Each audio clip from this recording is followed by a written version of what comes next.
I'm Sarah Stockford, host of 100.9 The Mitt Success Suite, a podcast highlighting the most inspiring female leaders across the Great Lakes Bay region. This month, we spoke with Sharon Mortensen, President and CEO of the Midland Area Community Foundation. Well, a couple things I'll mention.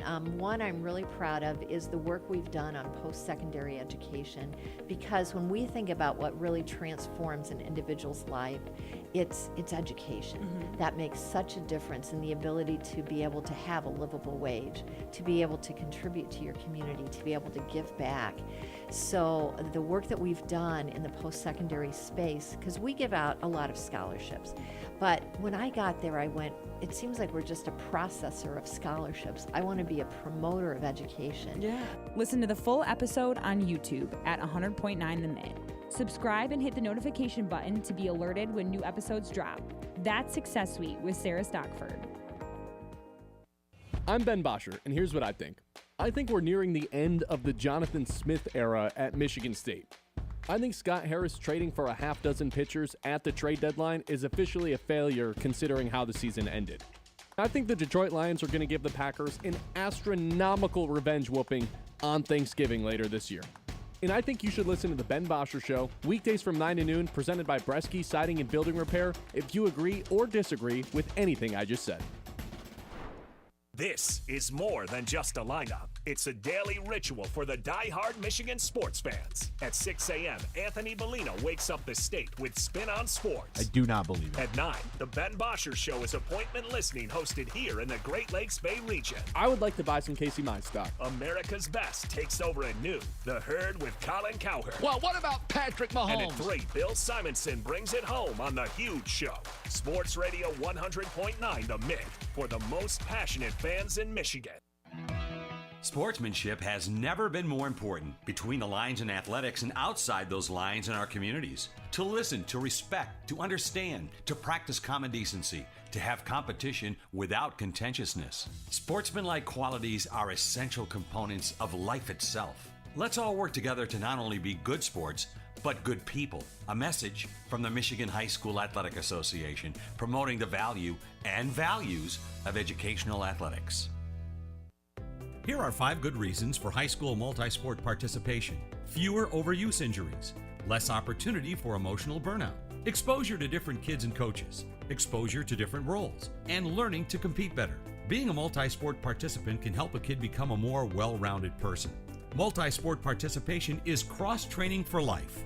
Learn more at the MHSAA website. A message from the Michigan High School Athletic Association, promoting the value and values of educational athletics. From the Blazy Electric Studios, this is Sports Radio 100.9 The Mitt, WLUN, Pinconning, Bay City, Saginaw, Midland. Michigan sports aren't just a game, they're a way of life. And now we've got a show dedicated to die-hard sports fans like you. Hosted by a guy who's borderline obsessed with the wins and losses of all your favorite teams. He's crazy. Every weekday morning from 9 to noon, Ben Bosscher brings you the talk that matters. The teams, the stories, and the players you care about most. This is the Ben Bosscher Show, built by Bresky Siding and Building Repair. Remember that.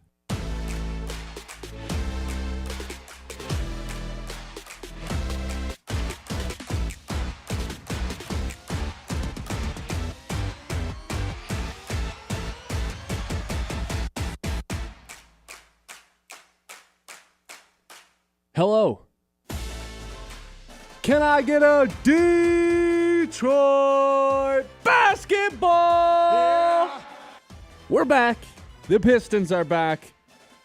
And boy, do we have a good show for you. We've got some Lions coming up, 10 o'clock hour. That's Kate in them, right? We've got a ticket giveaway thanks to our friends at Garber Chevrolet. Get this. We're giving away 2 more Michigan versus Michigan State tickets. That's going to be at 10:15. So this Saturday, look, when we gave the tickets away last Wednesday, we didn't realize that this was going to be under the lights.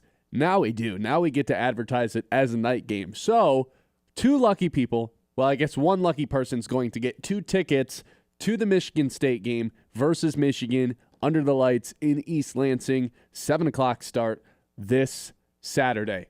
You can make a whole day out of it now that it's a night game, right? If it was a noon game, you got to wake up early, head down. 7 o'clock start. You go down whenever you want, get some tailgates in. pop up the tent, have some drinks. You ever tailgated down in East Lansing, Kyle? Of course. It's a good time, man. It's a wonderful time. I think I've done the tailgate at obviously CMU, MSU, U of M. I think Lansing might take the cake for the best atmosphere on a game day leading up to the game. Nothing against the Ann Arbor crowd, but yeah, I think that most people would agree with that. Something about tailgating down in East Lansing fun. So we're going to give away 2 tickets to the Michigan State game at 10:15. Good old friend Matt Griffin's going to join us at 11 o'clock to preview this Pistons season, and that's exactly where I want to start because the Pistons, after having such a fun season last year, now all of a sudden there are some real expectations going into the season. So let's set the table really quick, and then I'm going to give you some predictions and an X factor, some swing factors for this upcoming season. Pistons against the Bulls tonight on the road. So last season, the Pistons go 44-38, finish in 6th place in the Eastern Conference.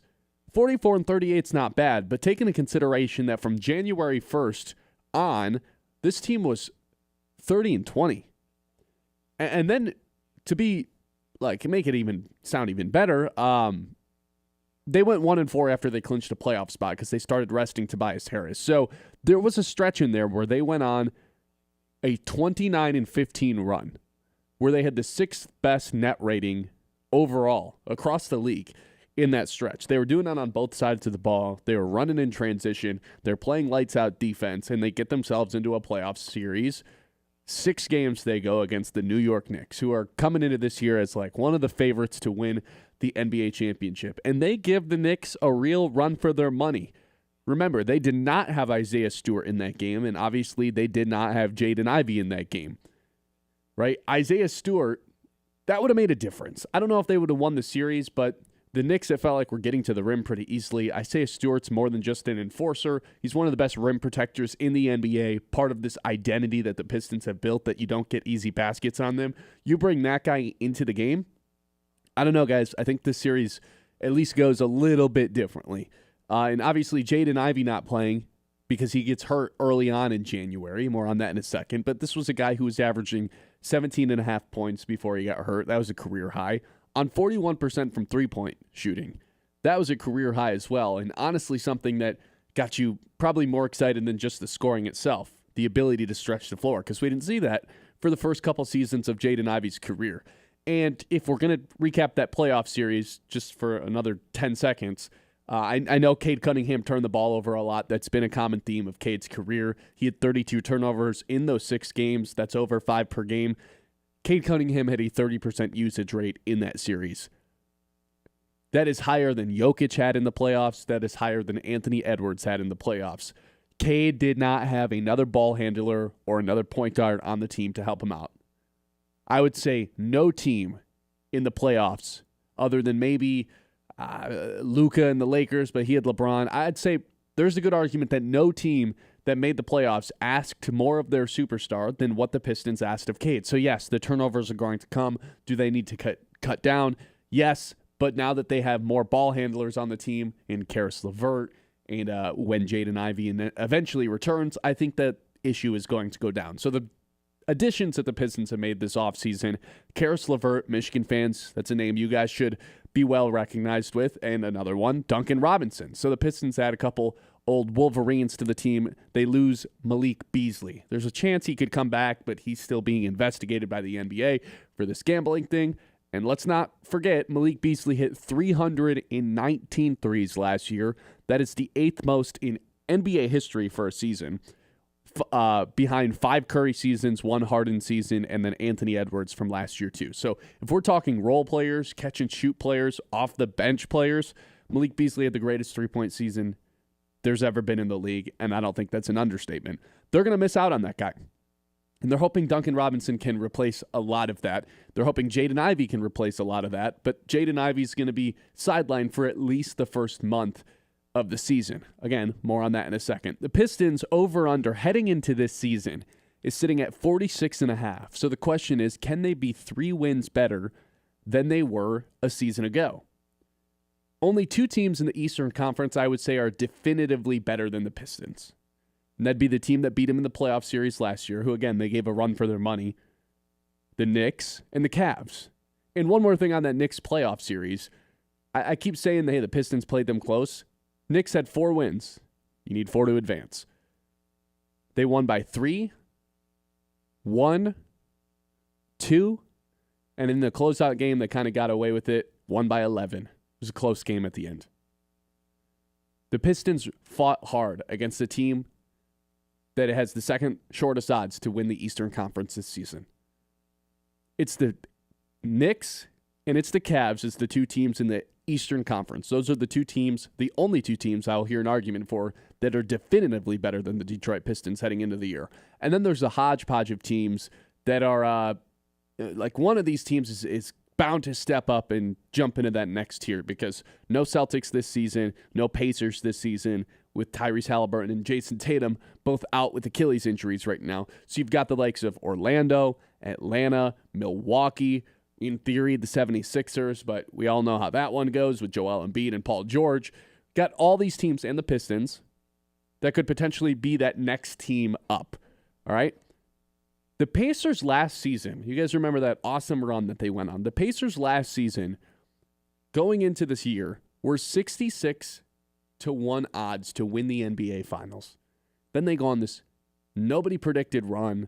They get all the way there. They go 7 games with OKC before Halliburton tears his Achilles in Game 7. They were 66 to 1 to win the Finals last season. The Pistons are 33 to 1 heading into the season. I'm not going to sit here and pick the Pistons to come out of the Eastern Conference. I'd go Cavs or Knicks, like I said. But not a ton has to go right for us to start believing that it is possible that the Pistons can go on a run similar to the Pacers doing it last year. Like, obviously, I'm not rooting for injuries, but like, hey, one person on the Cavs goes down, one person on the Knicks goes down, and all of a sudden, that second team in the Eastern Conference is totally up for grabs. Can it be the Pistons? What has to go right? Well, obviously, Cade has to keep ascending, and that goes without saying. 26 points per game last year. That was 7th in the NBA. 6.1 rebounds and 9.1 assists per game. That was 4th in the NBA. He had career highs in points, assists, 3-point shooting, and blocks. Sneakily one of the best rim-protecting guards in the NBA, Cade Cunningham. And it was good enough to be a third-team All-NBA season. At 24 years old, heading into year 5, and it's kind of like year 4 because he didn't really get to play a sophomore season with that shin injury. I don't know why those numbers can't jump even higher this year. In year 4 to year 5, Luka jumped from 28 to 32 points per game, so that went up by 4. In year 4 to year 5, SGA, who we saw in action last night, went from 24 to 31 points per game. So there is a real possibility that Cade Cunningham can jump that many points per game. Can he average 30? I really don't see a reason why Cade Cunningham wouldn't be able to, especially now, like I said, that there's more ball handlers on the team. There's not as much of a workload on him. He can kind of just get to the rack. He can get his guys involved in transition. There should be some internal development from these guys. There's an actual backup point guard here, Karis LeVert, and hopefully Ivy when he returns as well. That'd be the first thing that needs to go right. The second thing is Jaden Ivey. This Jaden Ivey conversation's gotten weird. It's taken a weird turn. Because as big as a year this was for him, now he's going to miss the first month because he got this minor knee procedure about a week ago, and now at the bare minimum, he's going to miss a month. He's heading into a contract year. Jalen Duren's heading into a contract year. There's a lot of questions. Who is a long-term fit on this team? We don't have any answers. And we're not going to have any answers until the guy gets on the floor and starts playing. Because the Pistons went on their run without Jaden Ivey last year. They kind of turned into one of the best teams in the NBA the second he got hurt and had that tragic leg injury. And I don't think, I'm not willing to say, hey, the reason they went on a run is because he was no longer in the lineup. I don't think that's the reason because of it, but there's some evidence that Cade played better next to Tim Hardaway Jr. and Malik Beasley in the backcourt rather than Ivy. Because if the Pistons want to have this defensive identity, I'm not really sure how Jaden Ivey, who's 6'4" and can't guard anybody, can't stay in front of anybody, fits into that, especially considering everybody in the NBA wants to get big all of a sudden. Right? You saw Houston do it last night. Their shortest guy in their starting lineup was Thompson, 6'7". Yeah. Those are some keys for like swing factors for the Pistons. But there's one X factor that I think will completely shift how the Pistons season goes. I'll tell you what that is when we come back. Pistons are back tonight. I can't wait. Detroit Pistons versus the Bulls. This should be a really fun season for the Pistons now that there is some real expectations on the line after what they were able to do yesterday. So give me your Pistons predictions. Give me your hottest take heading into the season for this Detroit Pistons team. Maybe your confidence level as well, because mine's feeling pretty good right now. It's more so a landscape of what the Eastern Conference looks like, and there being an open spot, that number 3 spot in the Eastern Conference, just waiting to be taken by someone. Why can't it be the Pistons? I don't have a ton of reasons, to be honest. They'd have to regress in some way, and I don't see that happening. At worst, I feel like this is the same team as it was last season. I'll tell you what the biggest X factor is when we come back. 989-837-6125. This is the Ben Bosscher Show live right here on 100.9 The Mitt. Live on YouTube as well. Hey, you guys crushed it yesterday with the subscriber count. Surpassed 600 by a lot, so that was awesome to see. Keep that going, guys. If you're new to the channel, hit that subscribe button. We'll get you guys hooked up with some Michigan State tickets at 10:15. 9 o'clock hour, as always, is brought to you by Iron Stack Technologies. Strong businesses, well, they need strong tech, and that's where Iron Stack Technology comes in. Locally owned in Midland, they keep your IT rock solid, from cybersecurity to cloud services and everything in between. Think of them as like an invisible backbone to your business. No capes. Kate Cunningham, where's a cape? At least in my brain. Just smarter solutions. Whether you're a small shop or a growing company, Iron Stack makes sure your tech doesn't crumble under pressure. Iron Stack Technologies, strong, steady, and built to keep you moving forward. The Ben Bosscher Show, built by Bresky Siding and Building Repair on 100.9 The Mitt. Transform your outdoor space with Maple Hill Nursery. Whether you're a gardening enthusiast or just looking to relax in style, they have everything you need. From premium polywood furniture that never needs painting to top-quality plants and trees, Maple Hill Nursery has it all. Plus, they offer free setup and delivery on in-stock barbecue grills. Visit them today just north of Midland Mall or check out their website for pro tips and expert advice. Maple Hill Nursery, making your yard the place to be. Since 2007, the Michigan Baseball Foundation has invested over $1.8 million into our communities, supporting over 350 projects across 14 Michigan counties. From restoring Alma Little League fields to creating nature-based classrooms at the Chippewa Nature Center and enhancing accessibility at the middle of the Mitt Miracle Field, MBF is making a real difference. Every ticket to a Great Lakes Loons game helps fund these initiatives. Join us in building a stronger, more vibrant community. Learn more at MichiganBaseballFoundation.org. The high school football game of the week, presented by the Forward Corporation. The rivalry dating back to 1970. It's the Dow Chargers versus the Midland Chemics. The Chemics need a win to make the postseason. Chargers win. It's 8-1 in the regular season, first time since 2016. Midland Dow pregame at 6:50 Friday night. Don't miss any of the action on the Great Lakes Bay region's home for sports. Sports Radio 100.9. The Mitt. The Mitt. You want sports takes? You want local voices that own the mic? Yeah. We've got them on Sports Radio 100.9 The Mitt. It kicks off at 6 a.m. with Anthony Bellino on Spin on Sports. Rise and shine. From 9 to noon, don't miss Michigan's newest sports show, The Ben Bosscher Show. Hey, remember that. At noon, you get America's smartest sports takes, The Herd with Colin Cowherd. I want Shador to play. And at 3, the one and only Bill Simonson and The Huge Show. This is where real fans stay locked in.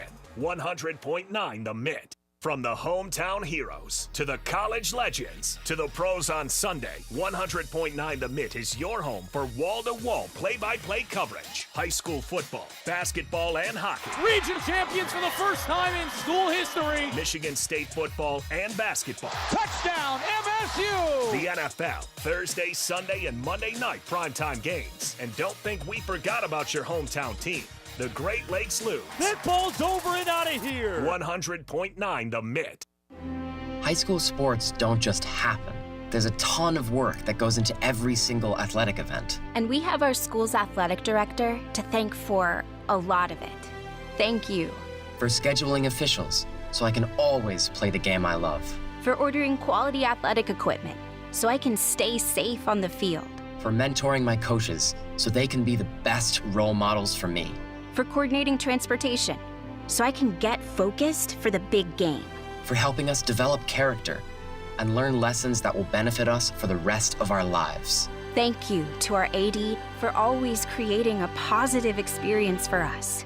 We'll never forget it. From all of us at the NIAAA, thank you to every athletic administrator in Michigan for all you do to enrich the lives of your students. It does not go unnoticed. This message presented by the NIAAA, the National Interscholastic Athletic Administrators Association. The Ben Bosscher Show, built by Bresky Siding and Building Repair on 100.9 The Mitt. Pistons kick off their season tonight in Chicago against the Bulls, something I've been looking forward to all offseason after the way the season ended last year. There's one X factor to me. I told you Cade's got to take a step forward. Ivy's got to show that he's a part of this future if they want to actually, take a step further this season. But there's one X factor that I think is somewhat obvious that I think will shape the season. And if Cade takes this step forward that we talked about in the Open of like, hey, all of a sudden, no, this guy's a 30 points per game scorer and still getting 10 assists per night. Well, yeah, the Pistons are probably going to be better. But the way the team gets better, I think you know what I'm going to say. Kyle, don't you? Of course I do. It's our favorite player. Yes. Ausar Thompson.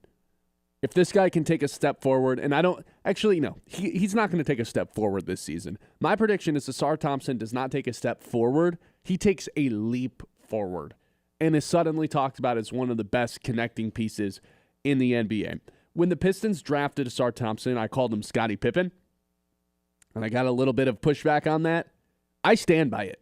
I really do think that Ausar Thompson can be one of the best defenders in the NBA, if not the best point of attack defender in the NBA by the end of this season, similar to the way that his brother is viewed. I already kind of think that they're basically the same level of defense. But if he can take that step forward offensively, and I'm not even just talking about, hey, can he knock down an open three? Like whether or not that comes, I think is, if it did, it'd be nice, but it's not going to determine how I view this guy. I want better decision making.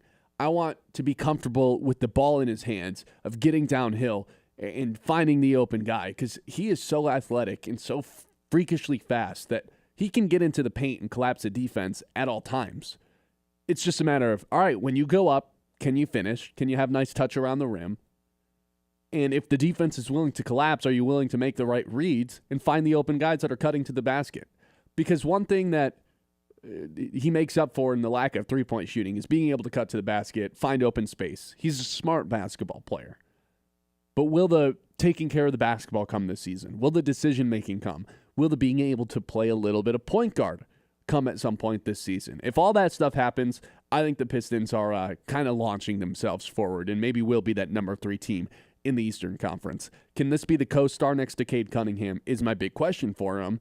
And to answer my own question, I do think there's a chance that by the time Ausar Thompson's done this season, he is viewed as the second best player on this team. I think the front office views him as the second most important piece on this team, even over the guy that they drafted last season in Ron Holland. I think he's more important to the team than Jaden Ivey, specifically the long term.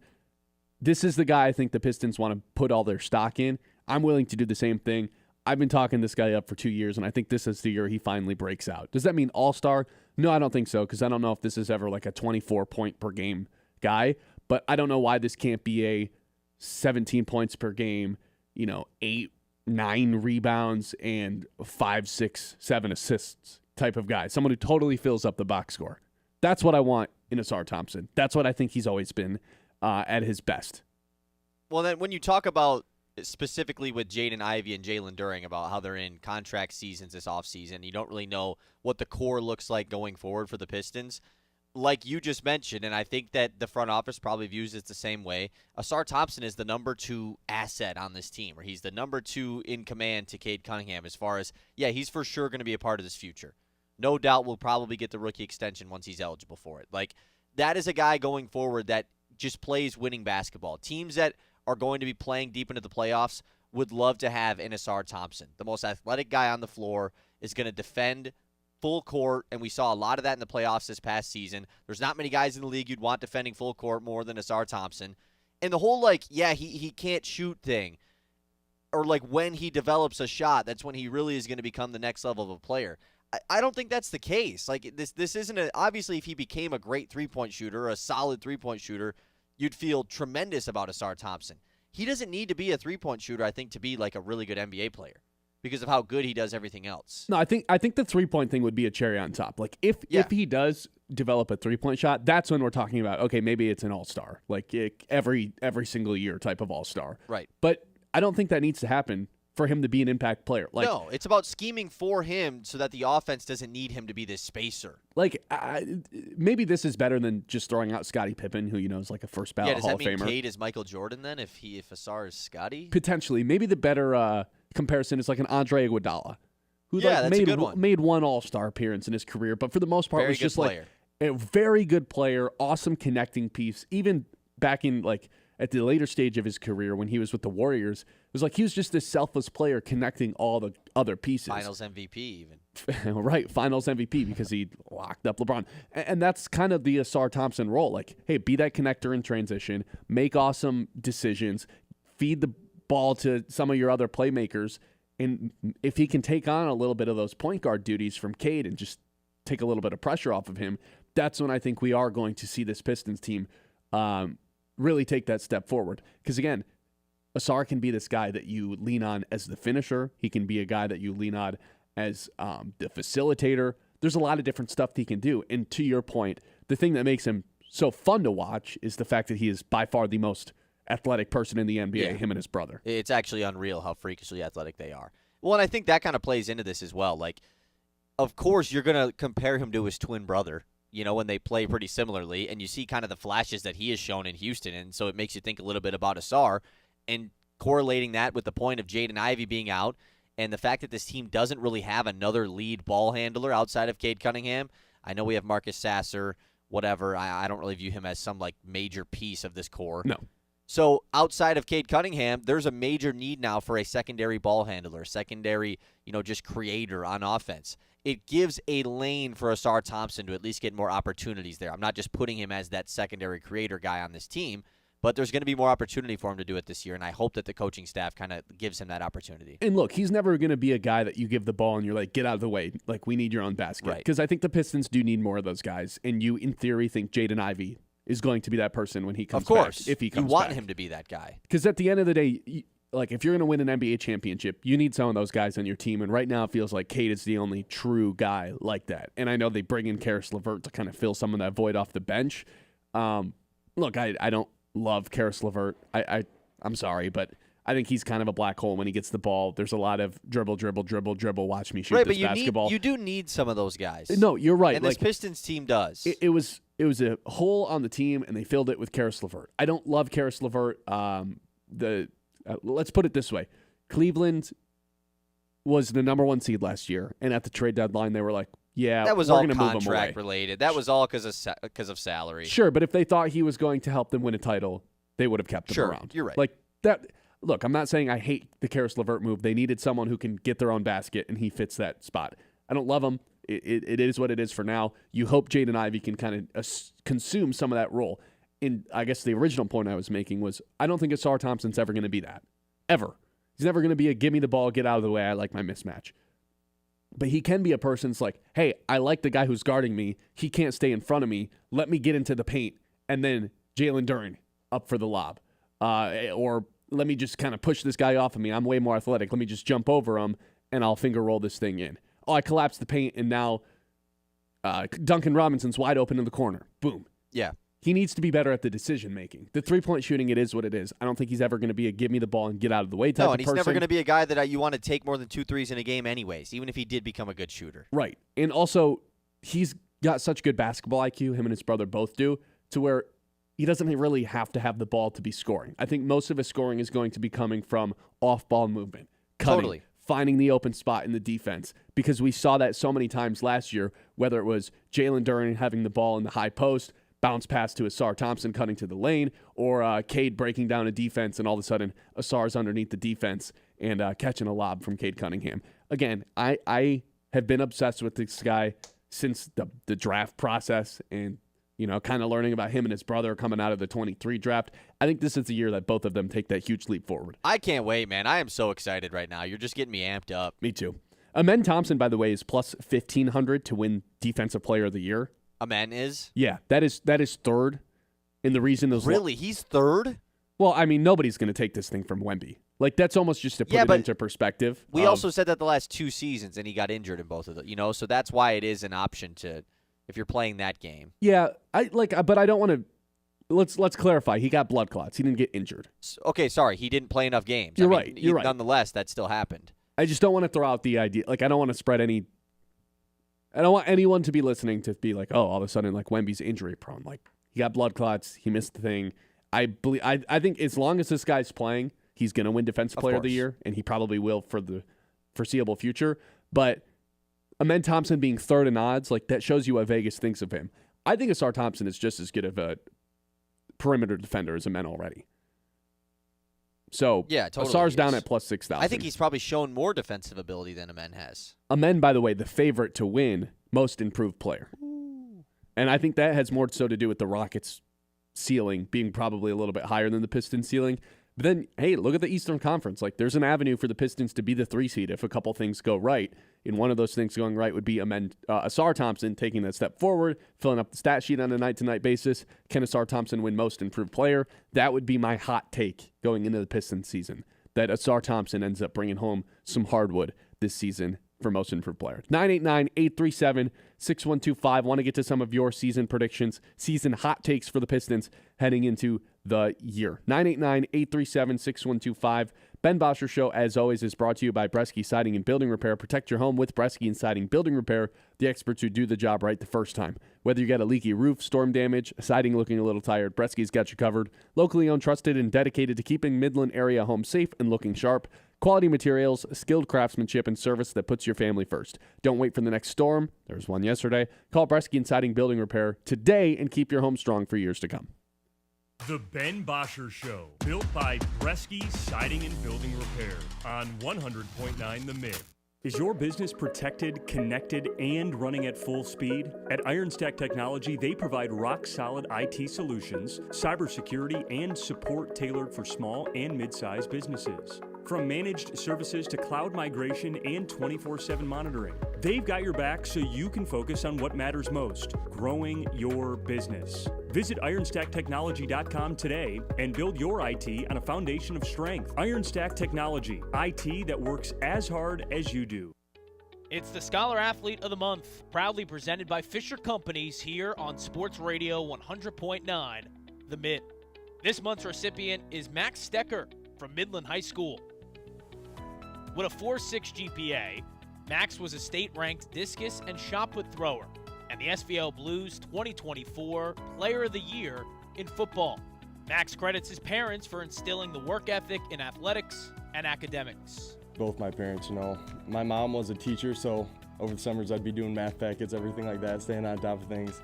And then, my dad would always just, be the really big encourager as far as sports go and stuff like that. Max is now attending Northwood, a member of the Timberwolves football and track and field team. He's majoring in accounting and finance. To hear the full interview and nominate a local athlete, as we are now taking applications for our 2025-26 scholarship program, visit 1009themitt.com. Is the air in your home dry? Are allergies bothering you? Tired of itchy skin and static everywhere? We have your answer. Answer Heating and Cooling can install a whole home humidifier that keeps your air balanced, your skin comfortable, and your family breathing easier all winter long. Say goodbye to static shocks and hello to comfort. Call Answer Heating and Cooling today or visit AnswerSOS.com. Answer Heating and Cooling, the home of simply outstanding service. At Scott Family Dental, we treat every patient like family because it's in our name. Our office culture is built on trust, comfort, and care, just like you'd want for your own loved ones. We don't sign contracts with insurance companies, so we can offer the highest quality dental care without compromise. That means your treatment is based on what's best for you, not an insurance plan. Scott Family Dental, compassionate care, lasting smiles. Visit scottfamdental.com to schedule today.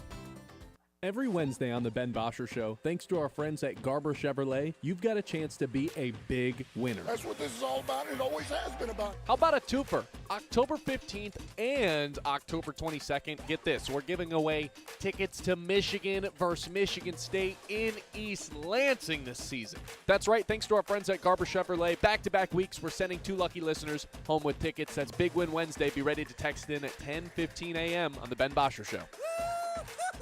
From Midland to Bay City, Saginaw to Sanford, from Frankenmuth, Freeland, and Hemlock to Auburn, Essexville, and Pinconning, 100.9 The Mitt is the heartbeat of the Great Lakes Bay region, and proud of it. We're your home for local sports, local stories, and local pride. Whether you're in Birch Run, Beaverton, Gladwin, Chesaning, or Coleman, football, basketball, hockey, Spartans, NFL, Loons, all right here. 100.9 The Mitt, Mid-Michigan's sports leader. Sportsmanship has never been more important between the lines in athletics and outside those lines in our communities. To listen, to respect, to understand, to practice common decency, to have competition without contentiousness. Sportsmanlike qualities are essential components of life itself. Let's all work together to not only be good sports, but good people. A message from the Michigan High School Athletic Association, promoting the value and values of educational athletics. The Ben Bosscher Show, built by Bresky Siding and Building Repair on 100.9 The Mid.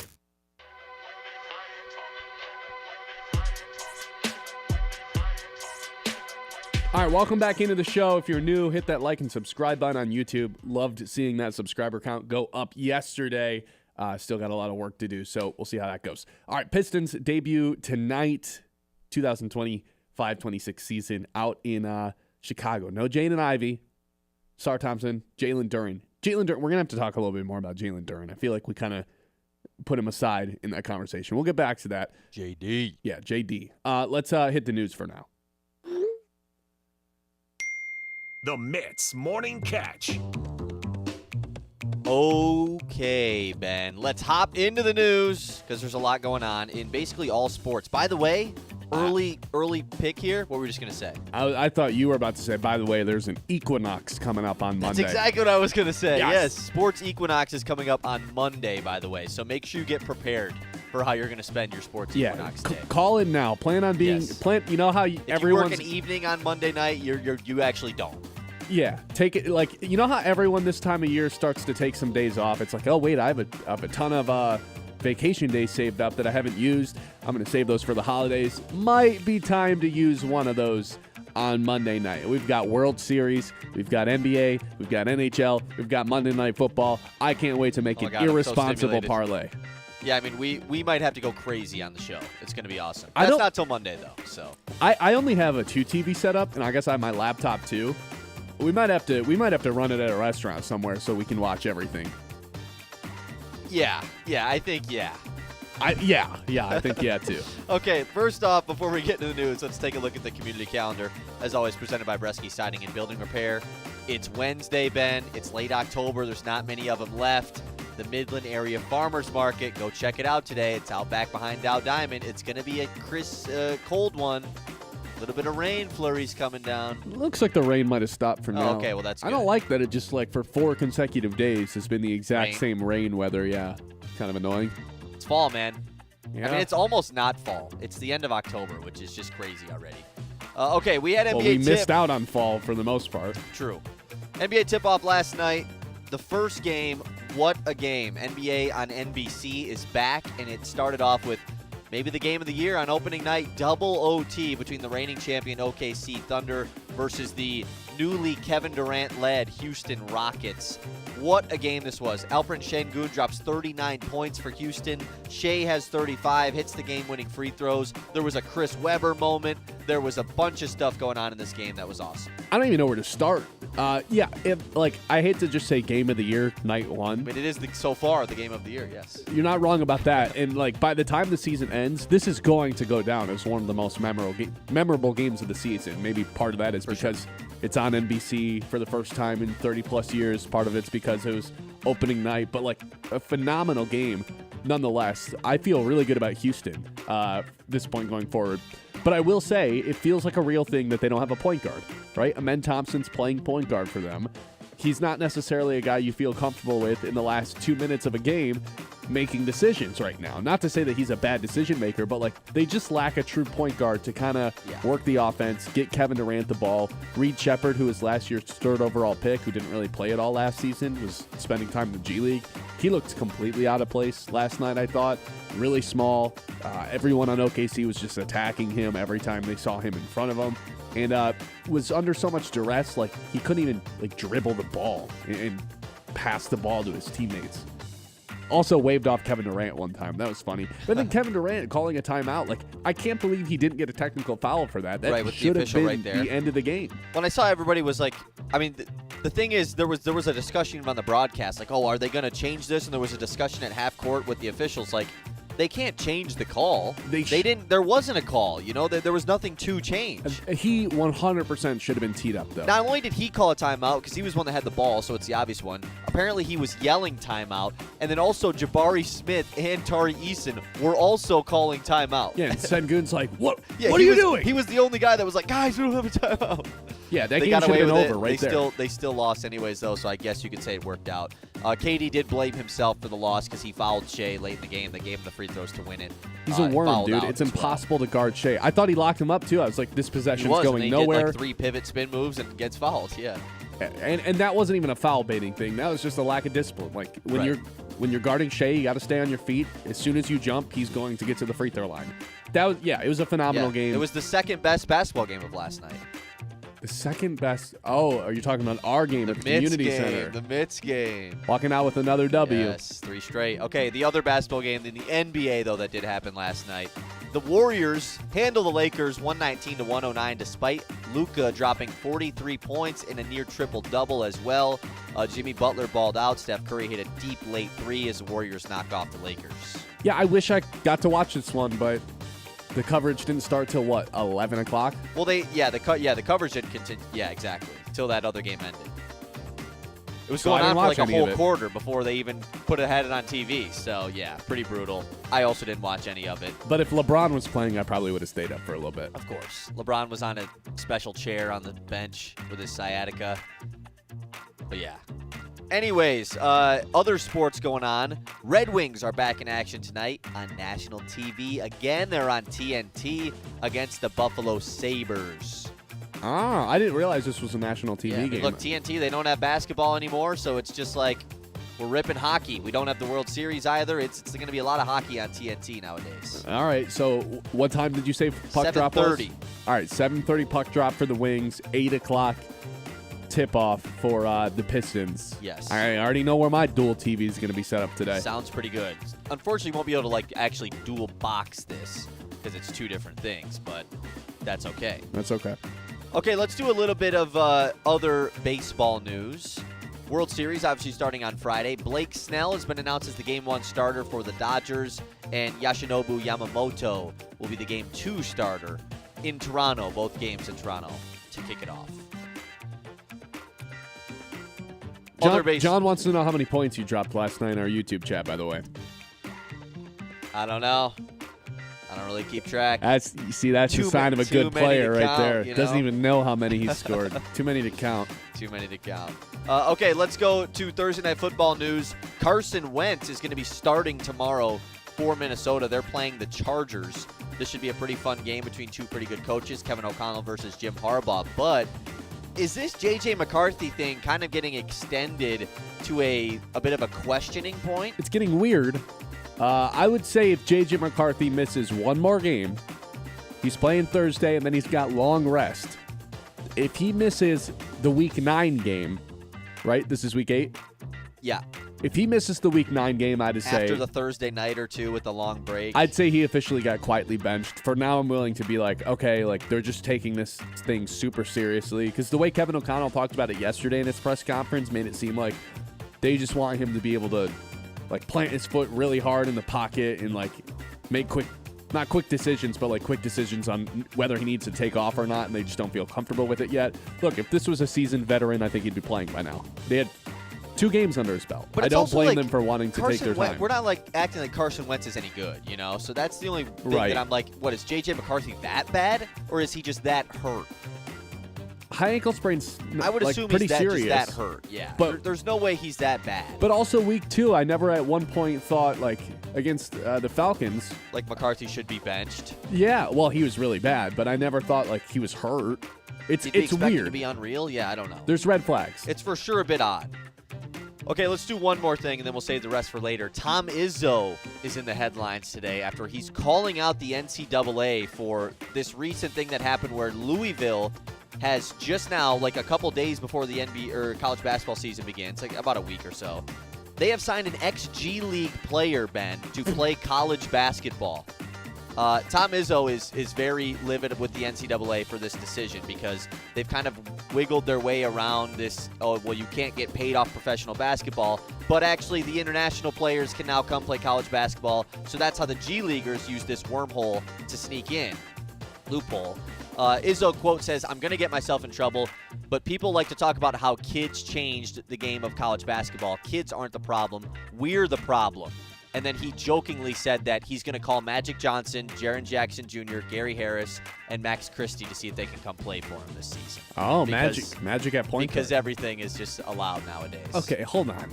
You're telling me a guy who played in the G League last season is now on Louisville? He played 2 years in the G League, yes. Never played college basketball. You got this guy's name? London Johnson, I believe. Say that again? London Johnson. And then there's a second player that is actually playing for Santa Clara this year. Same exact thing. Played in the G League. And London Johnson apparently is going to have 2 years of eligibility to play college basketball, despite playing professional hoops last year.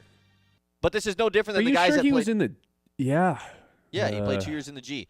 This is technically no different, though, than this wave we've seen from international players coming over to play college basketball that have been professional guys in the EuroLeague or whatever it is, these young guys.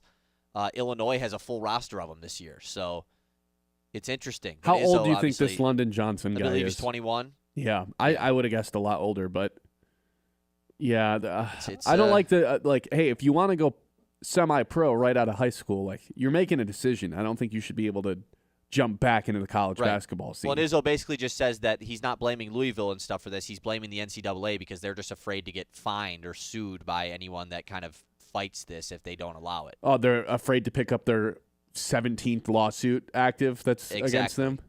Yeah, I don't blame them. 989-837-6125. We'll get to submit messages and get to the Detroit Lions, who I think are more equipped to stop this than any team that exists in the NFL today. 989-837-6125. That's the number to get a hold of us here at the Mitt Messages. Stay secure, stay connected, and stay ahead with Linked Technologies, your local IT experts in Midland. From small businesses to large operations, they provide custom tech solutions that actually make your life a little bit easier. Specializing in networking, cybersecurity, cloud services, and managed IT support all under one roof. Fast, reliable service with real people who speak your language. Whether you're upgrading, protecting, troubleshooting, Link Technologies keeps your systems running smooth. Visit linktechsolutions.com and see how they can help your business work smarter and not harder. The Ben Bosscher Show, built by Bresky Siding and Building Repair on 100.9 The Mitt. Detours driving you bonkers? Ideal Party Store's got your back with the Detour discount.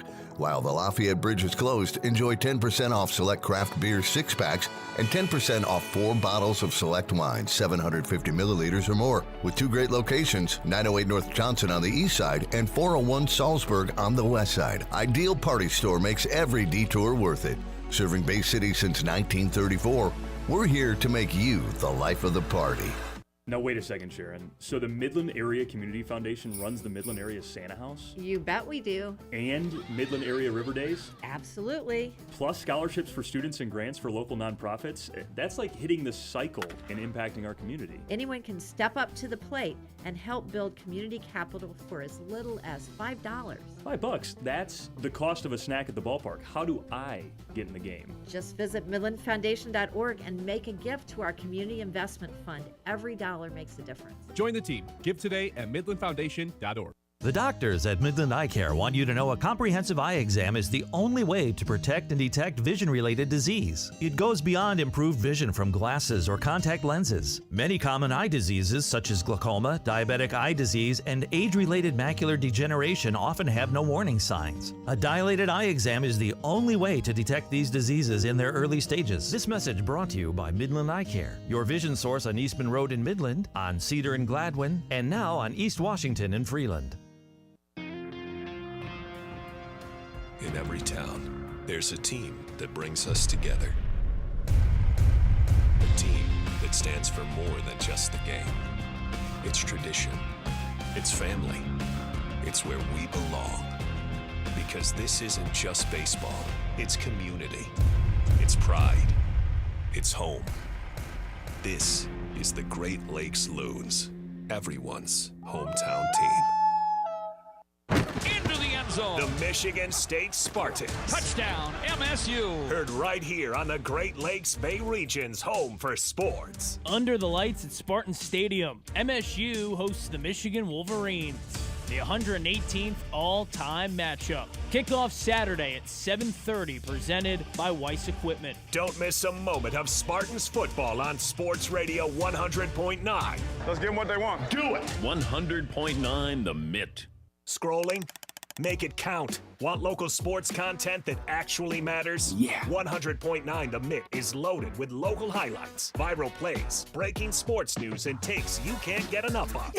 It's hot! Follow us on Facebook, Instagram, TikTok, and YouTube today, and you'll never be out of the loop on the Lions, Tigers, Pistons, Red Wings, Michigan, Michigan State, and even the biggest stories in high school sports in the Great Lakes Bay region. 100.9 The Mitt, Mid-Michigan's sports leader. Every Wednesday on the Ben Bosscher Show, thanks to our friends at Garber Chevrolet, you've got a chance to be a big winner. That's what this is all about. It always has been about. How about a twofer? October 15th and October 22nd. Get this, we're giving away tickets to Michigan versus Michigan State in East Lansing this season. That's right, thanks to our friends at Garber Chevrolet. Back-to-back weeks, we're sending 2 lucky listeners home with tickets. That's Big Win Wednesday. Be ready to text in at 10:15 a.m. on the Ben Bosscher Show.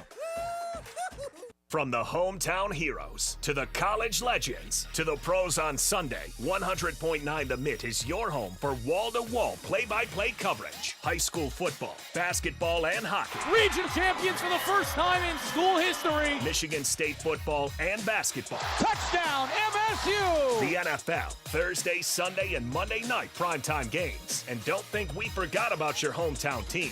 The Great Lakes Loons. That ball's over and out of here. 100.9 The Mitt. We're in your town, your school, your huddle. 100.9 The Mitt is here for sports fans in the Great Lakes Bay region. From the hardwoods of Saginaw to Midland's Friday Night Lights. From the streets of Bay City to Freeland, Frankenmuth, and Hemlock. We roll through Beaverton, Auburn, Pinconning, Essexville, and Shepherd. All the way to Gladwin, Birch Run, Coleman, and Bridgeport. This is your sports station. High school, college, NFL, the Loons. It's all right here. 100.9 The Mitt, Mid-Michigan sports leader. Bel Air Brown, Dragon's Milk, Mad Hatter, Purple Gang, and Huma Loopalicious. These are names that let the imagination run wild and let the taste buds take a stroll. Welcome to the craft beer craze in Michigan. Bolstered by the Great Lakes and nurtured by the glacier-rich soil, here awaits a brewer's paradise. With fresh hops growing tall in the Old Mission Peninsula and fresh barley fields sweeping the mitten, Michigan ranks 5th in the nation in the number of breweries, microbreweries, and brew pubs. From Good Harbor Golden to Whitefish Bay Wheat, from Motown Lager all the way to Park Bench Porter, Michigan is serving up a frosty glass of perfection. Whether you want to take in a game with a Two-Hearted Ale or just sit on a front porch sipping a Steelhead Red, let's tap into life at its fullest and treat ourselves to a taste that's pure Michigan. Your trip begins at Michigan.org. The Ben Bosscher Show, built by Bresky Siding and Building Repair on 100.9 The Mitt. All right, we will give away Detroit. Just kidding. We'll give away Michigan versus Michigan State tickets in about 25 minutes, 10:15. Stay tuned because we're sending 2 people to the game.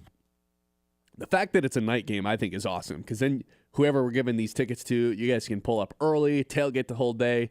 Man, I have had some fun times down at the Michigan State tailgates leading up to the games. If you're picking up when I'm laying down, Yeah, I mean, this is the second time you brought this up here. it's like, a good time, man. Because get like married down there or something, like no, but I don't know. Like I've been to Michigan tailgates, and I don't know. Like there's just something about like I feel like that's an older crowd for the most part. The students are doing their own thing. Down at Michigan State, it's just like this whole hodgepodge of like everyone's just having the best time ever. It's just fun. I'm man. just a believer that like any tailgate is fun. Like it's always going to be fun. It's just a good time no matter what. Like the idea of tailgating before a football game is just such a fun thing to do. But yes, at MSU it's a level above for sure. Let's get to a couple texts before we jump into the next thing I wanted to touch on real quick.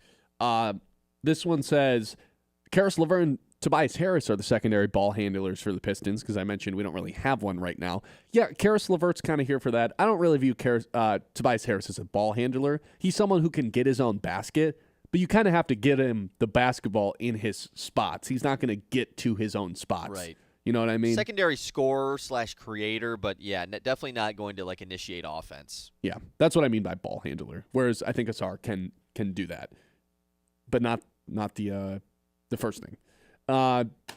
John from Saginaw says, huge year for the Pistons. Healthy players and hardcore defense will be exciting to watch this next step up for aggression. Couldn't agree more. It's going to be really fun. Starts tonight at 8 o'clock. Man, that hour, 7 to 8 o'clock, makes such a difference. Like now I got to be up until like 11. Nah, no, it's not that bad. It could be and I'm going to be worse. up anyway watching that late game on Yeah, ESPN. you got Spurs Mavs on. Cooper Flag and Wemby. You're for sure my going to be God. watching that. We like the NBA, if you can't tell. We're trying to make basketball cool again. Because for a while it wasn't cool. But now defense is back. What do you mean? It was always cool. The Not people to the- are cool. To the old heads, it wasn't cool. But now, like, and I've got some thoughts on the Michael Jordan halftime stuff later on. Because we got a little sit-down interview with Michael Jordan. We're probably going to get that every Tuesday on the NBC, which was, I thought, a phenomenal broadcast. But I've got some thoughts on the Michael Jordan stuff. And also, this, you know what? I'm just going to save it. All right. The Lions. I think the Lions are more equipped to stop the tush push than maybe any team in the NFL. Now that Aleem McNeil's back, you got Aleem McNeil, DJ Reader, the rookie Tyleek Williams. Once Marcus Davenport's healthy, which there's a chance maybe he's healthy by that Philadelphia game. Even if he's not, you've got those three big fellas. You've got Roy Lopez in there as well. You've got this massive group of defensive tackles, not to mention this deep group of linebackers with Malcolm Rodriguez coming back. Jack Campbell, who's playing like an all-pro linebacker, specifically against the run. You've got Alex Anzalone, Derek Barnes. You've got this ginormous front seven and Brian Branch available to just kind of come in there and play linebacker in a way. I think the Lions, based on their front seven, personnel, and just their grittiness and toughness, are probably the team more equipped to stop this tush push than any team in the NFL. And we did just see a Brian Flores defense maybe give a little bit of a sneak peek as to a way to stop it. They have that defensive player basically laying down in front of the center, and that way the Eagles center can't really get a push off on anybody because he's only got one direction to go, and that's on top of a dude. So the Vikings basically sacrificed one of their defenders so everyone can stop it over the top, and they did it. They pulled off a successful stop on the tush push. I wonder if this is a formula to follow going forward.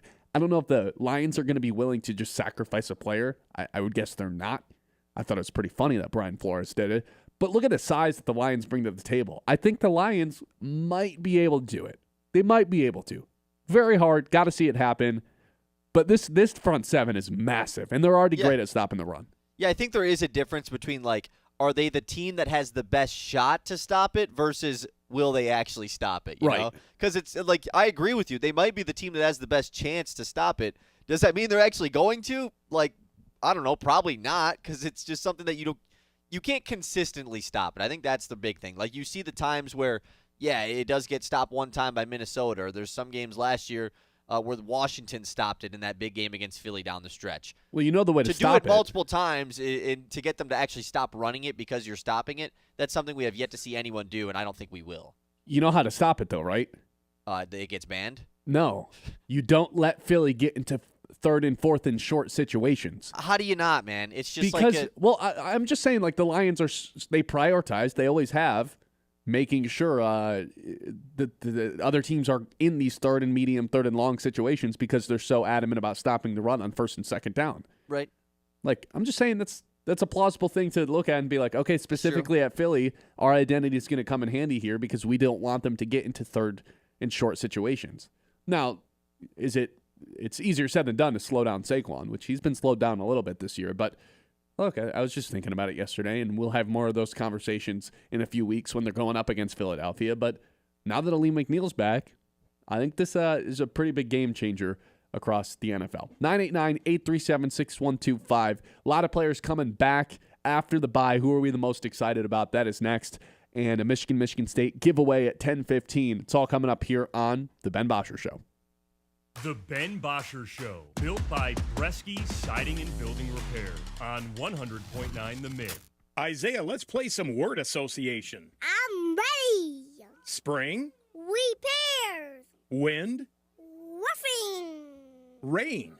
Gutters. Leak. Buckley Satin Repair. Who do you call? Ghostbusters. No, son. Who do you call? Buckley Satin Repair. That's right. Don't wait until spring. Call me, Derek Bresky, at Bresky Siding and Building Repair today for all your roofing and gutter needs. A beautiful yard increases both the value of your home and the quality of your life. Commercially, landscaping creates a positive impression of your professionalism and commitment to community, customers, and employees. Cervinsky Sod has been creating and maintaining outdoor spaces for 56 years. Whether your project is residential or commercial, the team at Cervinsky Sod Services will work with you to build and meet budgets and finish the job with top quality and in a timely manner. To get a quote, call 989-835-4810 or visit CervinskySodService.com.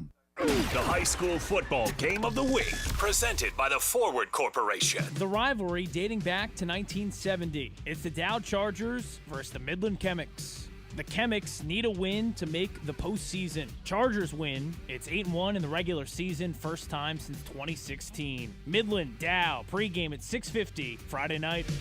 Don't miss any of the action on the Great Lakes Bay region's home for sports. Sports Radio 100.9.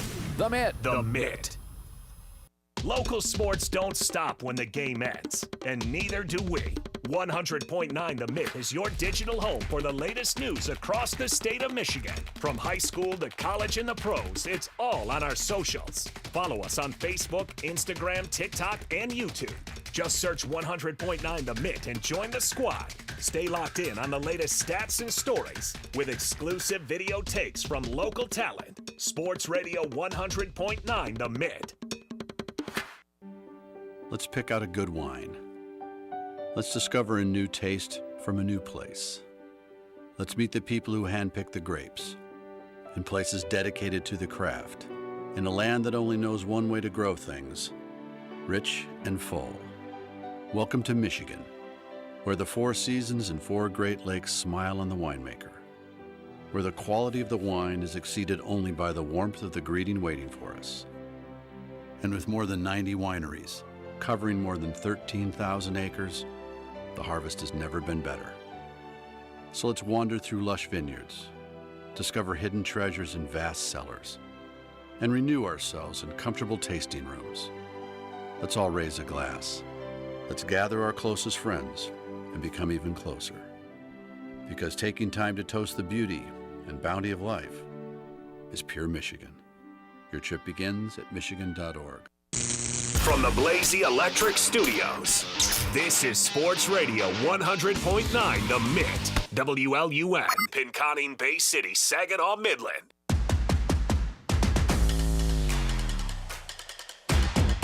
Nine 837-6125. Welcome back into our Mitt messages.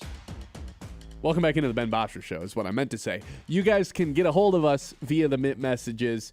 I want to jump into some Lions stuff right now. Another reminder in case you're just now tuning in. We've got a Detroit. Why do I keep saying that? We've got a Michigan versus Michigan State ticket giveaway at 10:15. So we're sending somebody to East Lansing this Saturday. You get to see one of the biggest rivalries in the state, if not the biggest rivalry in the state between Michigan and Michigan State. 14.5-point spread.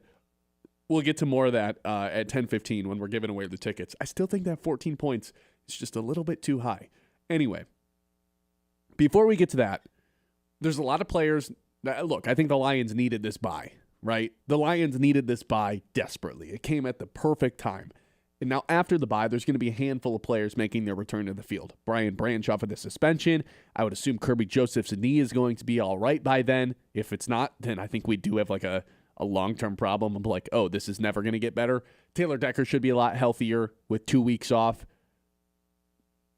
And then Malcolm Rodriguez, Marcus Davenport, still question marks whether or not they're coming back. But there's going to be a lot of additions sooner rather than later. DJ Reed being another one too. The nice part about this Lions season, for as many injuries as they've had, is none of them have been season-ending. Like Terrion Arnold's in line to start practicing again after the bye. DJ Reed at some point is going to be back as well. Yes, they've had a ton of injuries. Every single one of these guys is expected to be back at some point. Who is the most important person making their return in the weeks after the bye? Kyle, you go first.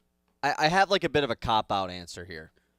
And it is a fully healthy Taylor Decker is going to be my pick.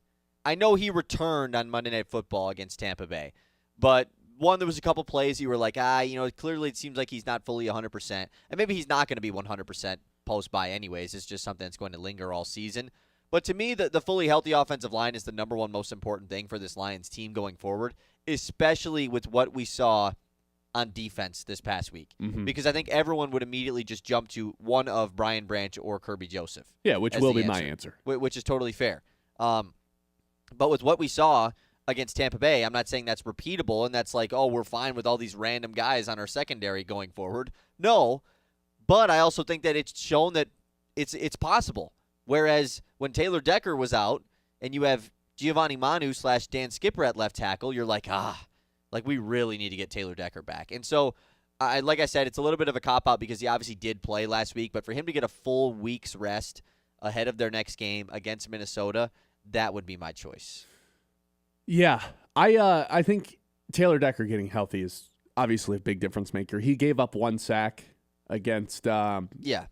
Like I said, wasn't a full version of himself, it didn't seem like. But I thought the sack he gave up against Tampa was almost a coverage sack, too. Like, Jared Goff held onto the ball for that was on the fumble, too, right? Correct? Yeah. The strip sack, I believe it was. Yeah, and it's like, okay, Goff had the ball for like 5+ seconds. If that's the case, it's just as much on Goff, and it's just as much on, hey, the receivers weren't open. Like, you can't expect your guys to protect Goff for more than 5 seconds. That's basically the cutoff of like, all right, it's Goff, you got to get rid of the ball. And I didn't think Goff had a fantastic game, which it was fine because the defense was able to step up. But yeah, I like that Taylor Decker answer. That's outside the box thinking right there. Hey, thanks. That's why you're here. I'm going to go with one of the safeties. Kind of an obvious answer, but I've gone back and forth on this in my head over the last week and a half, really since Brian Branch got himself in trouble. I have always thought Brian Branch is the more valuable safety. It's been a guarantee in my head that he's going to be paid, and I still think at some point they're going to get him this contract extension. But even with Kirby Joseph leading the league in interceptions last season, and even with Kirby Joseph getting paid and becoming a first-team All-Pro guy at that position, I always kind of viewed Brian Branch as the more important piece just because of the versatility, his ability to come down and play linebacker, kind of that queen on the chessboard I've always described him as because you can put him anywhere, and defensive coordinators obviously love that. And I just didn't think the interceptions were a sustainable thing for Kirby Joseph. Well, I've been proven wrong by that. He's going to continue to get interceptions. It's what he does. He's the best ball hawk in the league. And he's about to break, Ed Reed's record for the most interceptions in their first 4 seasons in the league. He needs 2 more to tie it, 3 more to break it. He's got the rest of the season to do it. He's a stud back there. And gets to play Aaron Rodgers, by the way, so there's guaranteed like 2 of them. Yeah. I think I have flipped in the last week and a half that maybe Kirby Joseph is the more important safety to have back there. Yes, they both play safety, but their roles are so different, and what they ask them to do is so different, and what they're great at is so different. But if Brian Branch would just stop getting all these unsportsmanlikes and getting himself suspended and picking up a ton of unnecessary roughness flags, like, okay, maybe that's different. But if it's so close on who I think is a more valuable player on a week-to-week basis, then stuff like that does matter, as potentially the difference maker, and I think in this scenario it is. So for that reason, I would go Kirby Joseph. I'm the most excited for him to get back. I think that'll make the biggest impact for the defense. That is assuming his knee is back to 100% healthy, which I'm not all that convinced is going to happen this season. True, but I also think that like them resting him before the bye was a clear indicator of like, okay, we believe that him getting this extra week off, because anytime that you have a bye following a game, like you're probably going to be willing to push it a little bit because you have that full week. So to me, I think it's almost a good sign for him to be like, yeah, he suited up against Kansas City, clearly re-aggravated, even though he went back into the game. There's no point in pushing this again. Like, we don't need that to happen post-bye or before the bye. So let's give him 2 weeks off ahead of this game. And then, yeah, he's probably not going to be fully healthy the rest of the season. But doesn't this feel like something that, like, now that we're looking at it, like, we get a... Well, yeah, like I would be shocked if he didn't get some sort of procedure in the offseason. Right. I was going to say, doesn't it feel like this is something that, because this has been going back to like the first days of camp, like they've rested his knee. Doesn't this feel like something like, probably should have got a procedure in the offseason?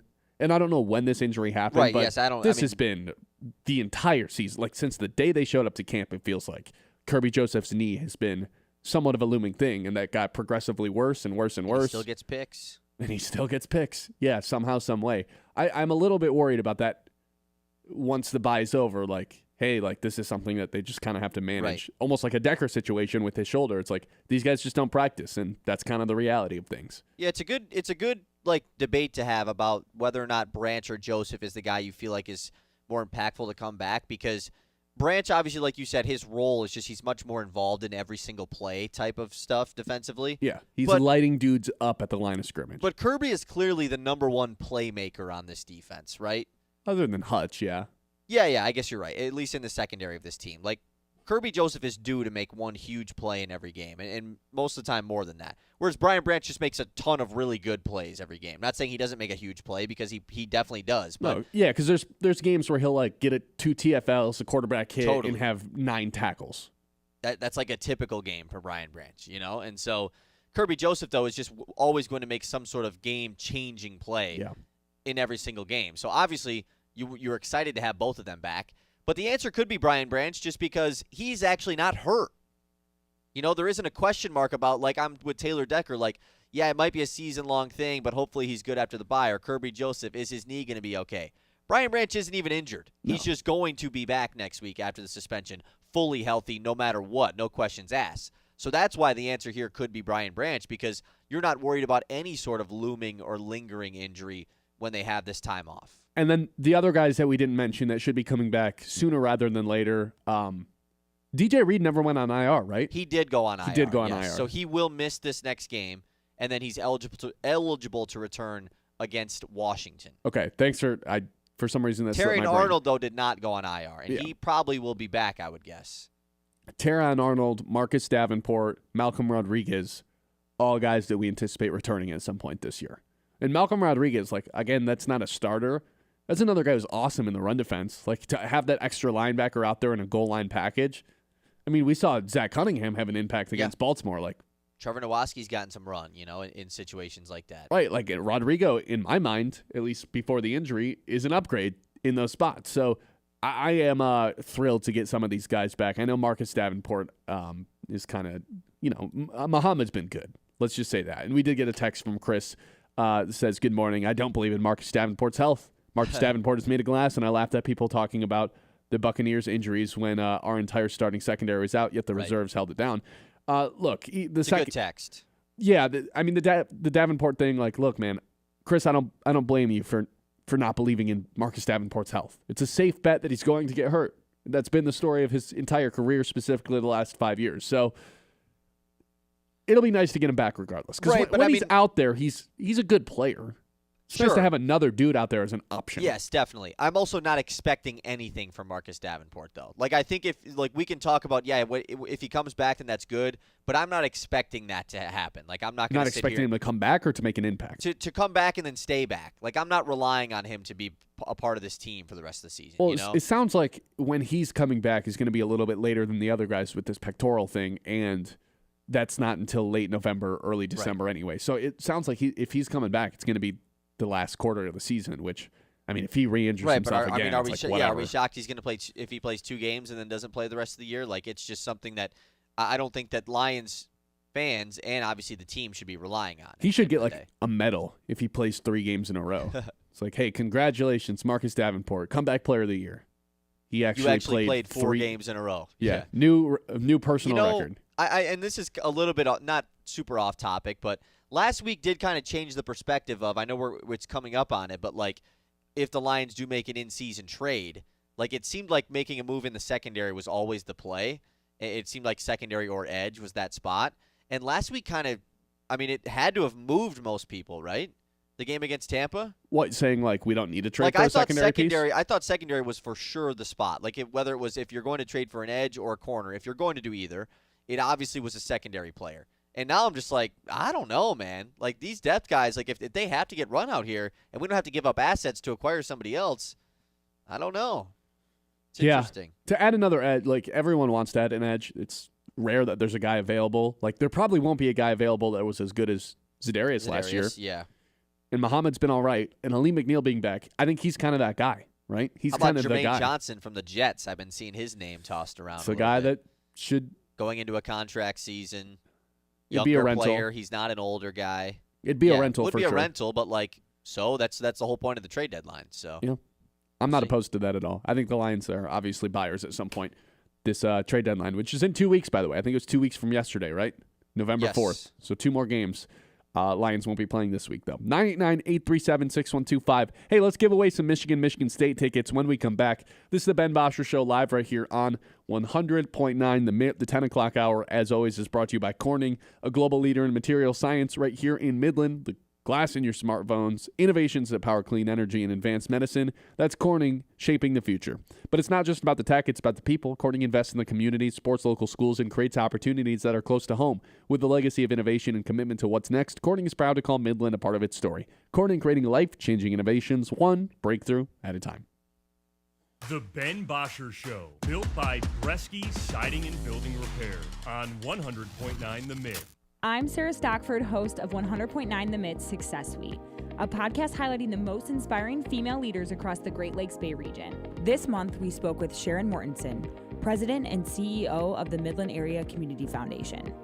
It's a group of people that come together to learn about and to provide input on things happening in our community. So our next upcoming time that we're together, we're talking about law enforcement. We're going to have our prosecutor and our sheriff and our police chief talking about what they're doing and then getting input from the group. So that's a wonderful way for people to come and learn and share their ideas.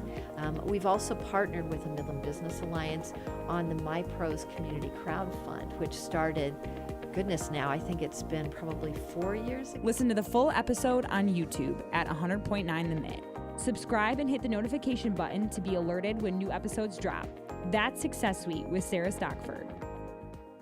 At Tommy's Express, you can get your car clean, shiny and dry in just minutes. Our state-of-the-art eco-friendly wash delivers a spotless finish every time. With the Tommy Club app, enjoy unlimited washes or paper wash. Skip the line with license plate recognition and manage everything right from your phone. Fast, clean, and simple. Visit Tommy's Express today and see the difference. Text Clean Card to 86697 for a free works wash. Offer valid for new guests only. By participating, you consent to receive promotional information text from Tommy's Express. Message and data rates may apply. Message frequency varies. The Michigan Baseball Foundation is more than just baseball. It's a driver of economic growth and community. Operating one of the nation's top minor league stadiums, MBF supports job creation and regional development. Through creative partnerships and charitable giving, MBF has helped bring projects like Dow Diamond, the East End Development, Fairfield Inn and Suites, the Plaza, and the Dow Bay Area Family YMCA to life, generating over $23 million annually in economic impact. Every Great Lakes Lions ticket supports these efforts. Learn more at MichiganBaseballFoundation.org. Every Wednesday on the Ben Bosscher Show, thanks to our friends at Garber Chevrolet, you've got a chance to be a big winner. That's what this is all about. It always has been about. How about a twofer? October 15th and October 22nd. Get this, we're giving away tickets to Michigan versus Michigan State in East Lansing this season. That's right, thanks to our friends at Garber Chevrolet. Back-to-back weeks, we're sending 2 lucky listeners home with tickets. That's Big Win Wednesday. Be ready to text in at 10:15 a.m. on the Ben Bosscher Show. Scrolling? Make it count. Want local sports content that actually matters? Yeah. 100.9 The Mitt is loaded with local highlights, viral plays, breaking sports news, and takes you can't get enough of. It's hot! Follow us on Facebook, Instagram, TikTok, and YouTube today, and you'll never be out of the loop on the Lions, Tigers, Pistons, Red Wings, Michigan State, and even the biggest stories in high school sports in the Great Lakes Bay region. 100.9 The Mitt, Mid-Michigan's sports leader. Can you go anywhere and find an endeavor in society where we've come to accept and tolerate an adult, and even kids, treating another adult the way we allow spectators, coaches, and players to treat a high school game official? Can you? No one has the right to abuse game officials. So before you blurt something out about that next close call, consider this. Without the officials, nobody wins. A message from the Michigan High School Athletic Association, promoting the value and values of educational athletics. The Ben Bosscher Show, built by Bresky Siding and Building Repair on 100.9 The Mitt.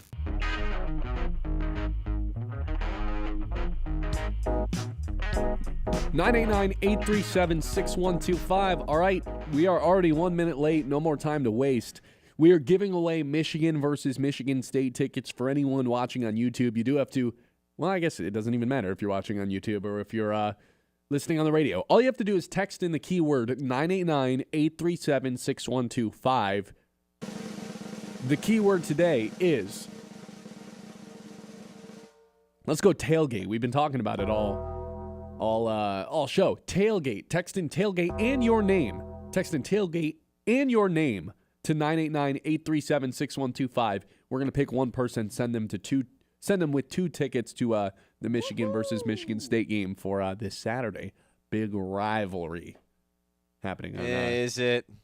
Oh, come on. Is it a rivalry for both sides, Ben? I don't even know what angle you're taking at that. Are you saying Michigan State's given up, or are you saying the Michigan fans don't care about this game? Michigan fans don't care about this game. The Michigan fans, they secretly do. They just don't want to admit it. You're right. That was more so a bit. They care about the game, but it's not their priority, whereas in years past, this has been Michigan State's biggest game of the season. This is Michigan State's biggest game of the season. Yeah, it still is. This is always Michigan State's biggest game of the season, which I don't think is a bad thing. Like, I think that's totally fair, but they just don't have a bigger rival than Michigan, which is, like, completely fine. In basketball, this is both of these teams' biggest game. Yeah, but this ain't basketball. That's what I'm saying. But in football, it's obviously Michigan versus Ohio State.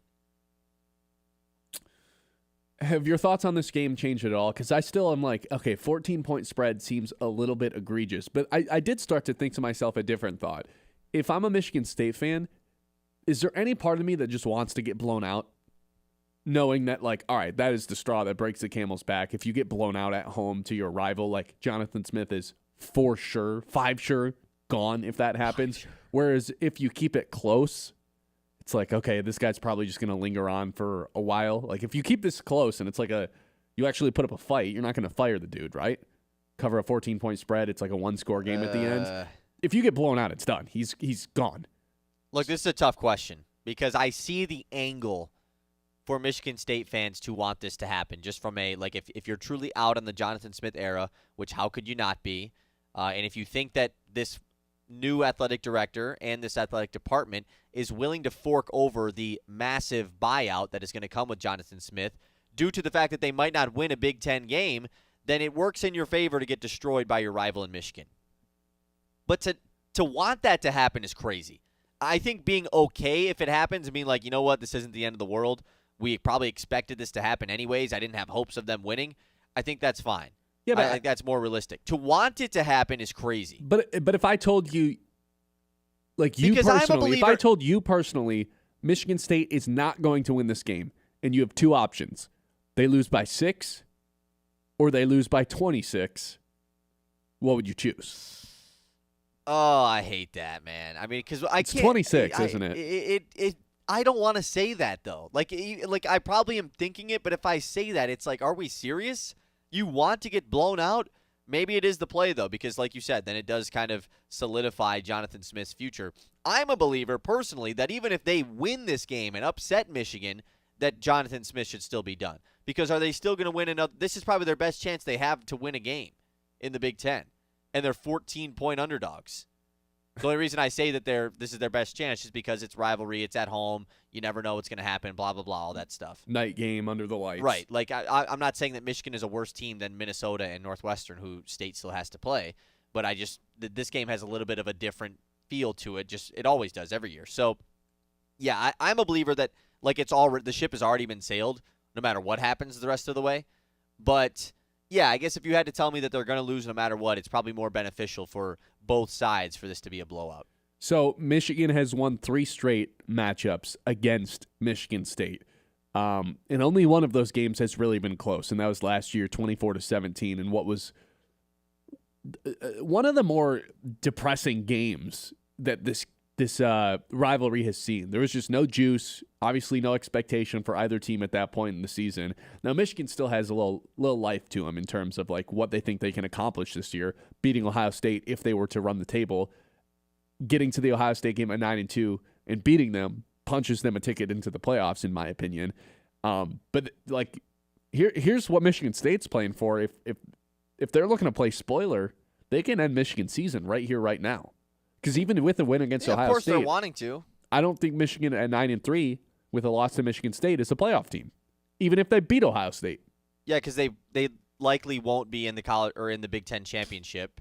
It definitely wouldn't be. Yeah, they would take a lot of teams to lose for that to happen. So yeah, you're probably right. I mean, another Michigan loss pre-Ohio State game ends their chance at making the playoff, which I don't think that means it's like disappointing, like Michigan should have been a playoff team, but obviously you have hopes of going to it. Yeah, it's not over. Like, that's the bottom line. The playoff hopes are not over for Michigan. Michigan State has a chance to kind of end that with a win here at home. Look, I don't think the Michigan State crowds have been electric. In fact, there's been some boos. There's been some empty stadiums. This is the one week that it should show up, and we should have prime Spartan Yeah, but there's going to be a ton of Michigan fans there, too, obviously, you know? Yeah, but no, Michigan State's the student section is going to do their thing. For sure. Like, this is the game that Spartan Stadium feels like prime Spartan Stadium, like it did in 2021. Until it gets bad. Then I think the Michigan State fans rather quickly are going to turn on their own team. Just like it was against UCLA. Yeah, but this even worse because it's going to be sold out stadium. Right. I don't think it was against UCLA, was it? No, but it was like homecoming. It was a big game or whatever, a game you actually could win, first game in the Big Ten, and then obviously it just totally went the opposite way. What's more likely, if I gave you odds that Michigan State keeps this thing close, crowds engaged the entire time, it's whatever the other one-score game at any point in the fourth quarter, or Michigan State fans turn on their own team halfway through the second? Yeah, this is a blowout. This game is going to be a blowout. You really think so? I really do. I think it might be tight for a while because that's just the way that Michigan plays against every team. You know, Right. it happened against Wisconsin. They don't happened against explode. Nebraska. It'll probably be like a 17-7 game at the end of the third quarter, and it's like, oh, Michigan State, if they can do anything here, and then all of a sudden, next thing you know, halfway through the fourth, it's going to be 31-7. Yeah. You know, Aiden Childs throws a pick six or fumbles the ball. That's my prediction. It's probably going to be within 1 to 2 scores for a majority of the game, which maybe that will give the State fans some hope to stick around and stay in it. And then by the time the fourth quarter comes around, Michigan is warmed down. Mistakes will be made from the State side, and this is a major blowout. Obviously, like, I'm still going to root for MSU, but I'm not going to sit here and be like, oh, I think they're going to win this game. They haven't beaten anybody in this conference. I know. But forgetting the X's and O's just for a second. It's hard to do that. I know. But freshman quarterback on the road, under the lights, against a rival, it's just like 99 out of 100 times. That is like red flag, do not bet on that team spread, right? Like that is something working in favor for Michigan State. True. There's not a ton of stuff you can point to and be like, hey, that's totally in favor of Michigan State, if anything. But it's a Right. freshman quarterback on the road, hostile environment, the rivalry lone- game. Like, that's a thing. The lone road win that Michigan has this season is at Nebraska, which was a good win for sure. I'm not like discrediting that, but they're, you know, the at Oklahoma was like a big game on the road. Lose that at USC, same thing. And no offense to Nebraska, Spartan Stadium's a hell of a lot better than. Is it? Yeah, Nebraska Spartan Stadium Stadium's awesome. Nebraska Stadium is crazy, dude. I don't. Maybe my bias is coming in here. I think Spartan Stadium, No, when I it's mean, at I its agree. best, is awesome. I think Spartan Stadium is awesome as well. I agree. And the student section there is, you know, just kind of the endlessness of it. I think is pretty Yes. cool. But Nebraska, I don't want to discredit Nebraska Stadium. I mean, it's one of the larger ones in the country, and they definitely pack it out. But But yeah, like I said, they don't have any like major on. Like the Nebraska one is a good one. It's a good win, but it's an unranked team. You know, they're better than Michigan State for sure. For sure. But this one is a night game, like you said, rivalry game. The aspect of Michigan State really has nothing to lose, and there still is obviously buzz here with this rivalry. My biggest fear is that Nick Marsh, sees this team that they're going up against and watches Bryce Underwood unleash a and he's deep like, ball. man, that'd be crazy if I was catching balls from this guy. So that's my biggest fear going into this game, not actually losing. Yeah, there needs. I hope there's some extra fight for Michigan State. It's like we don't want to lose 4 in a row here. The last time Michigan won 4 straight games, pick any year from 2002 to 2008 when they won, or 2002 to 2007 where they won 1, 2, 3, 4, 6 in a row. This is the last time Michigan's won 4 in a row. So that's what they're playing for on Saturday night. And we're sending 2 people to the game. You guys have one last chance to text in. Again, it's 989-837-6125. Text in tailgate and your name. And by the way, you do have to pick these up in person. So tailgate and your name. It's unfortunate that we've gone to the digital ticket. Obviously much easier. But sometimes these physical tickets, they're cool to keep sometimes. And these ones that we're giving to you guys, they're like the season ticket holder things. They're awesome. Like definitely something to either put in a Ziploc bag or hang on the wall or like frame. Like these are really cool tickets. So again, one last chance. I'll hands off 989-837-6125. Tailgate in your name. Go ahead and text it in. I'll pick a winner here in about 5 minutes. So you guys have one last chance. All right, it's the Ben Bosscher Show here on 100.9 The Mitt. Thanks to our friends at Garber Chevrolet for making Big Win Wednesday possible every single Wednesday. We'll be right back. Have a winner on the other side. The Ben Bosscher Show, built by Bresky Siding and Building Repair on 100.9 The Mitt. Broken appliance? Don't panic. Call Mr. Appliance. With a 4.9-star Google rating, our expert service professionals deliver speedy service with a 1-year done-right promise, so you can count on long-lasting repairs. We treat your home or business with care, no mess, and no trace left behind. Ask about our appliance wellness program to keep things running smoothly year-round. Visit us online at MrAppliance.com for easy online scheduling and local contact information. Mr. Appliance, speedy, trusted, guaranteed. It's the Scholar Athlete of the Month, proudly presented by Fisher Companies here on Sports Radio 100.9 The Mitt. This month's recipient is Max Stecker from Midland High School. With a 4.6 GPA, Max was a state-ranked discus and shot put thrower and the SVL Blues 2024 Player of the Year in football. Max credits his parents for instilling the work ethic in athletics and academics. Both my parents, my mom was a teacher, so over the summers I'd be doing math packets, everything like that, staying on top of things. And then, my dad would always just, be the really big encourager as far as sports go and stuff like that. Max is now attending Northwood, a member of the Timberwolves football and track and field team. He's majoring in accounting and finance. To hear the full interview and nominate a local athlete, as we are now taking applications for our 2025-26 scholarship program. Visit 1009themitt.com. In every town, there's a team that brings us together. A team that stands for more than just the game. It's tradition. It's family. It's where we belong. Because this isn't just baseball. It's community. It's pride. It's home. This is the Great Lakes Loons, everyone's hometown team. Into the end zone. The Michigan State Spartans. Touchdown, MSU. Heard right here on the Great Lakes Bay Region's home for sports. Under the lights at Spartan Stadium, MSU hosts the Michigan Wolverines. The 118th all-time matchup. Kickoff Saturday at 7:30, presented by Weiss Equipment. Don't miss a moment of Spartans football on Sports Radio 100.9. Let's give them what they want. Do it. 100.9 The Mitt. You want sports takes? You want local voices that own the mic? Yeah. We've got them on Sports Radio 100.9 The Mitt. It kicks off at 6 a.m. with Anthony Bellino on Spin on Sports. Rise and shine. From 9 to noon, don't miss Michigan's newest sports show, The Ben Bosscher Show. Hey, remember that. At noon, you get America's smartest sports takes, The Herd with Colin Cowherd. I want Shador to play. And at 3, the one and only Bill Simonson and The Huge Show. This is where real fans stay locked in.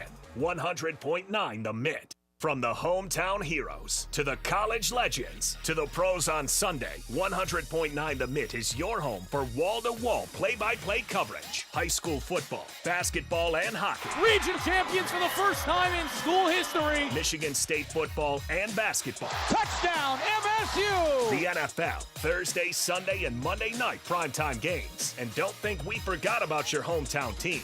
The Great Lakes Loons. That ball's over and out of here. 100.9 The Mitt. We are the NFHS. That stands for the National Federation of State High School Associations. But really, what we stand for, together with the MHSAA, are the 292,000 high school sports students in Michigan. And so we stand.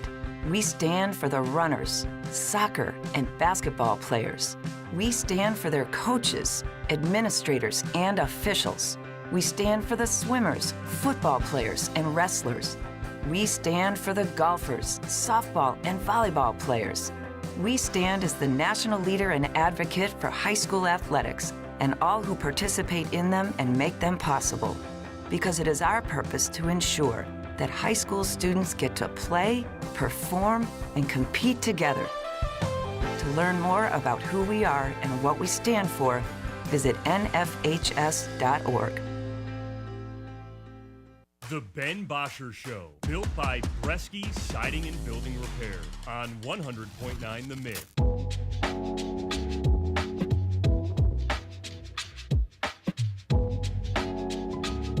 All right, we've got a winner for our Big Win Wednesday giveaway. Thanks to our friends at Garber Chevrolet. Congratulations to Nate from Auburn. You are going home a winner today. Nate from Auburn heading to the Michigan versus Michigan State game. Chance to go tailgate, hang out in East Lansing for the day on Saturday. A night game. Always a fun time. All right, let's take a trip around the league. It's time to zoom out and go around the league. All right, you kind of hinted at this. The trade deadline is 2 weeks away in the NFL, November 4th. So we've got 2 more games left, one for the Lions since they're on the bye. And then teams got to start making decisions whether or not they're buyers, sellers, or holding still for this season. And that's exactly what we're going to do with this trip around the league. Oh, okay. I like that. It's crazy how fast the NFL trade deadline comes up. Yeah, you know? Because it's like less than halfway through the season, which is Right. unlike every other sport. It's like, no, they want you to solidify your teams rather quickly. I think I kind of like it, honestly. I do too.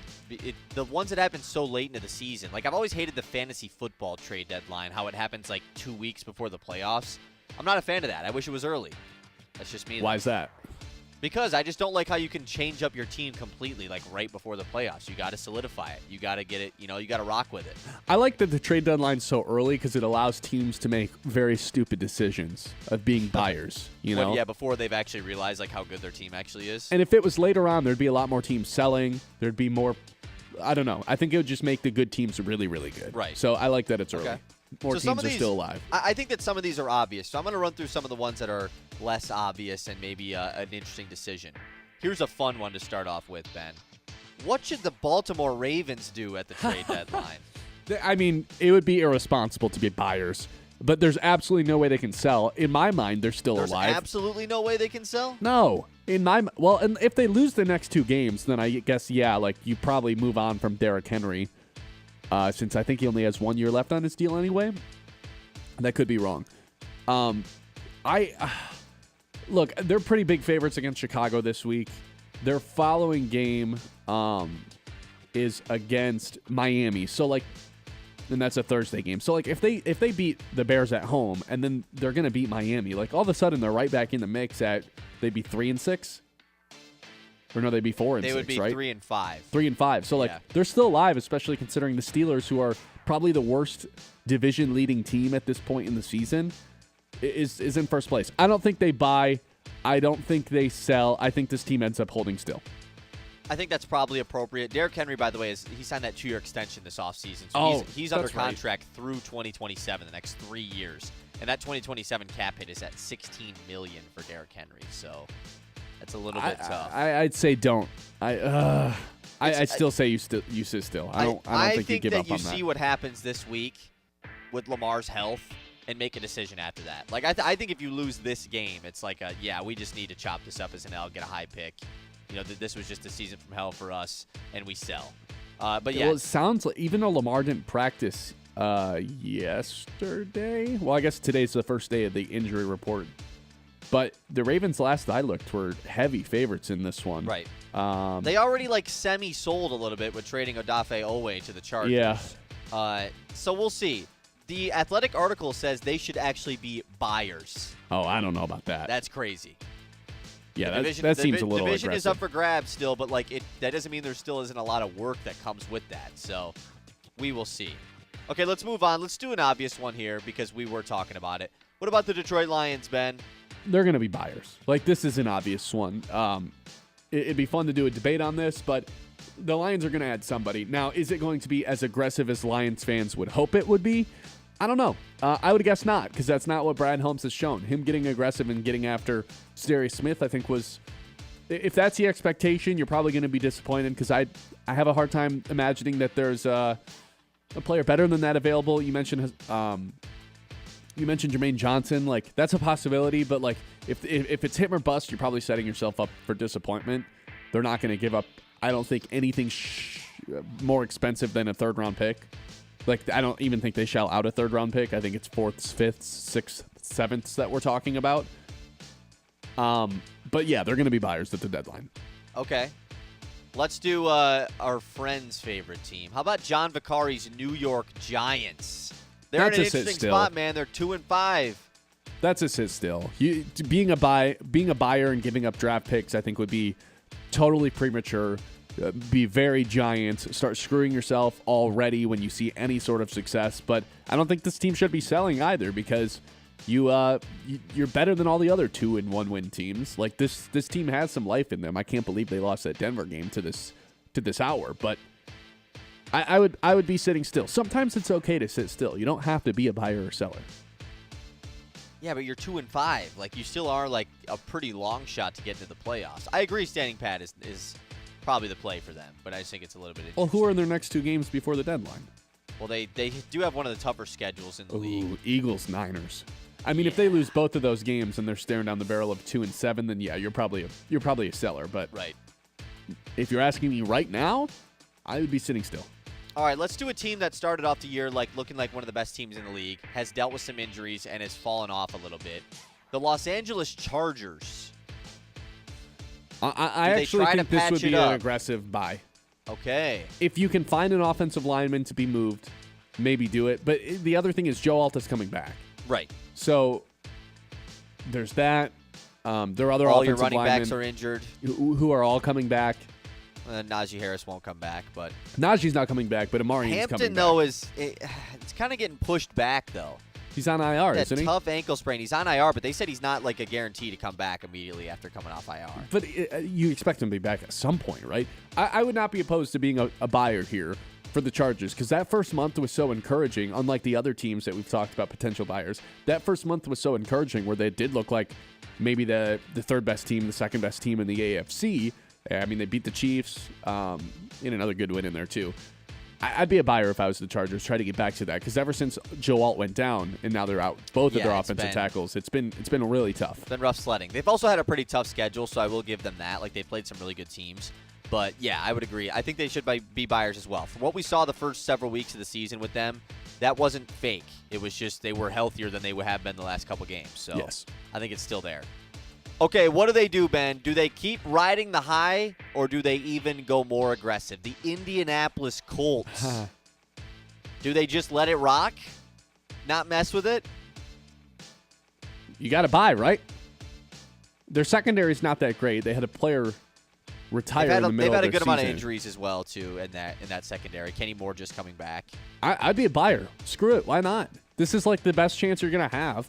Unless you really believe in Daniel Jones to lead your team to the future. I have a hard time envisioning them having a better season than they are doing right now. They've captured lightning in a bottle.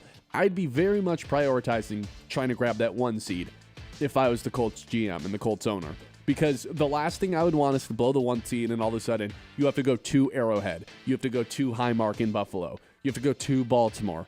That's where I can't pick this team. If they can get some of these games at home and get the 1 seed, then look, I'm probably not going to pick them over Kansas City no matter what. Maybe by the end of the season I feel the same way about Baltimore. But if you can get those games at home, inside, avoid the outdoors and the elements in January, then I feel like at least open to this discussion of them putting up a fight in some of these games. If they have to go outdoors, it's done.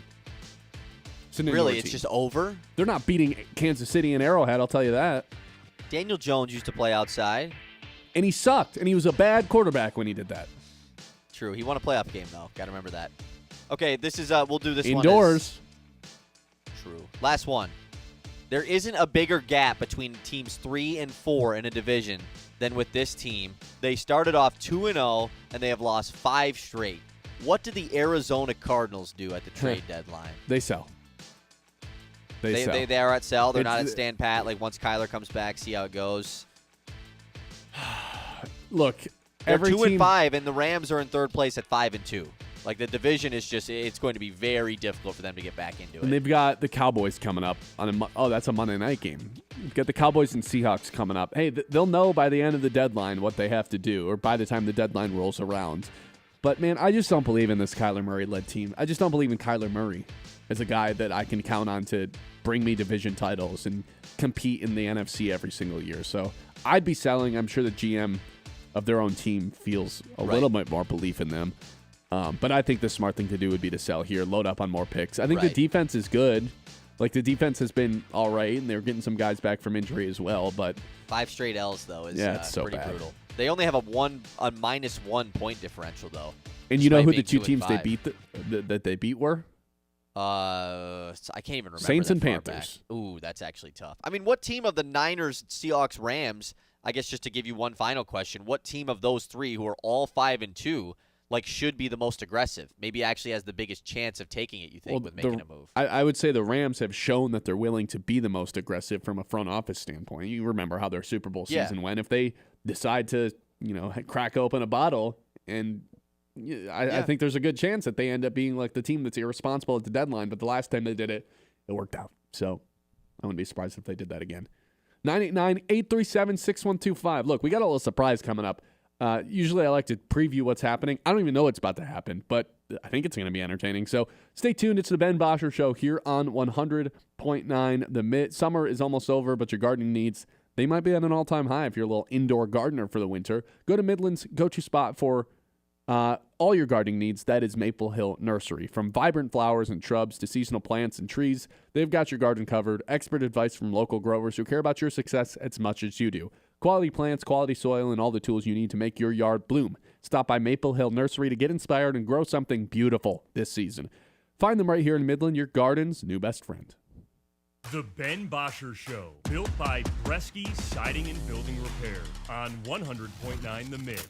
Near, on the wall, whose house is the nicest on the block of them all? Not yours. What do you mean? Your siding is faded, your gutters are falling off, and you have shingles missing. I suggest you call Bresky Siding and Building Repair. I'm going to call Bresky Siding and Building Repair right now. Near, on the wall, now whose house is the nicest of them all? Yours is, kind sir. Yours is. Call me, Derek Bresky, at Bresky Siding and Building Repair today. Hey, sports fans, heading up north? Whether you're gearing up for the big game, hosting friends, or winding down after a long day, Hops and Schnapps is your ultimate beverage destination. With one of the largest selections of beer, wine, and spirits in Michigan, featuring over 1,000 options from around the globe, we're your beverage experts. Plus, our friendly team is here to help you find the perfect pick. Visit us in Standish, Grayling, and Gaylord today. Hops and Schnapps, raise your glass, raise your spirits. I'm Sarah Stockford, host of 100.9 The Mitt Success Suite, a podcast highlighting the most inspiring female leaders across the Great Lakes Bay region. This month, we spoke with Sharon Mortensen, President and CEO of the Midland Area Community Foundation. Well, a couple things I'll mention. One I'm really proud of is the work we've done on post-secondary education, because when we think about what really transforms an individual's life, it's education. That makes such a difference in the ability to be able to have a livable wage, to be able to contribute to your community, to be able to give back. So the work that we've done in the post-secondary space, because we give out a lot of scholarships, but when I got there, I went, it seems like we're just a processor of scholarships. I want to be a promoter of education. Listen to the full episode on YouTube at 100.9 The Mitt. Subscribe and hit the notification button to be alerted when new episodes drop. That's Success Suite with Sarah Stockford. In every town, there's a team that brings us together. A team that stands for more than just the game. It's tradition. It's family. It's where we belong. Because this isn't just baseball. It's community. It's pride. It's home. This is the Great Lakes Loons, everyone's hometown team. Hey, I'm Ben Bosscher. And I'm Kyle Sandel. And the two of us are live every weekday on 100.9 The Mitt at 9 a.m. until noon, giving you opinions on the teams that you care about the most. The Lions, Tigers, Red Wings, Pistons, those teams. And a whole lot more. Whether we're breaking down a game from the night before, debating the biggest news from the day, or doing a draft or spread picks, we're always having fun. I mean, come on, it's our job to talk about sports. How could we not be having fun? So if the big games aren't enough for you, if you're a real diehard fan, this show is going to be perfect for you. You can count on us to be your morning sports outlet every day. The Ben Bosscher Show with Ben Bosscher and Kyle Sandel on 100.9 The Mitt. Into the end zone. The Michigan State Spartans. Touchdown, MSU. Heard right here on the Great Lakes Bay region's home for sports. Under the lights at Spartan Stadium, MSU hosts the Michigan Wolverines. The 118th all-time matchup. Kickoff Saturday at 7:30, presented by Weiss Equipment. Don't miss a moment of Spartans football on Sports Radio 100.9. Let's give them what they want. Do it. 100.9 The Mitt. You want sports takes? You want local voices that own the mic? Yeah. We've got them on Sports Radio 100.9 The Mitt. It kicks off at 6 a.m. with Anthony Bellino on Spin on Sports. Rise and From shine. 9 to noon, don't miss Michigan's newest sports show, The Ben Bosscher Show. Hey, remember that. At noon, you get America's smartest sports takes, The Herd with Colin Cowherd. I want Shador to play. And at 3, the one and only Bill Simonson and The Huge Show. This is where real fans stay locked in. 100.9 The Mitt. They tell us we're more connected these days. We have cell phones, email, text messaging, yet we've never felt more disconnected from the people we care about the most. We need a place that's all about bringing us together. Say hello to the Great Lakes Bay region, where towns like Saginaw, Midland, Bay City, Birch Run, Chesaning, and Frankenmuth help us leave behind the overscheduled world we live in and visit a place we haven't seen in a while. One where the people make us feel right at home.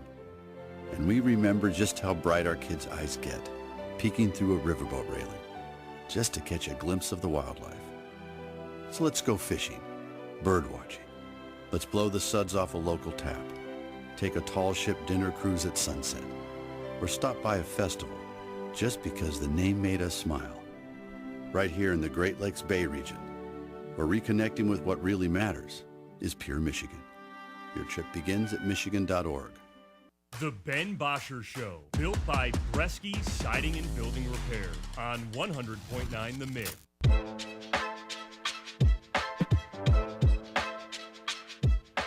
All right, this is giving me anxiety because I don't know what's about to happen. Usually I like to know what's the next segment in this show, but I got a text last night from good old John Vicari that says, I'm just going to read it. Wow, he's going to read my full text message.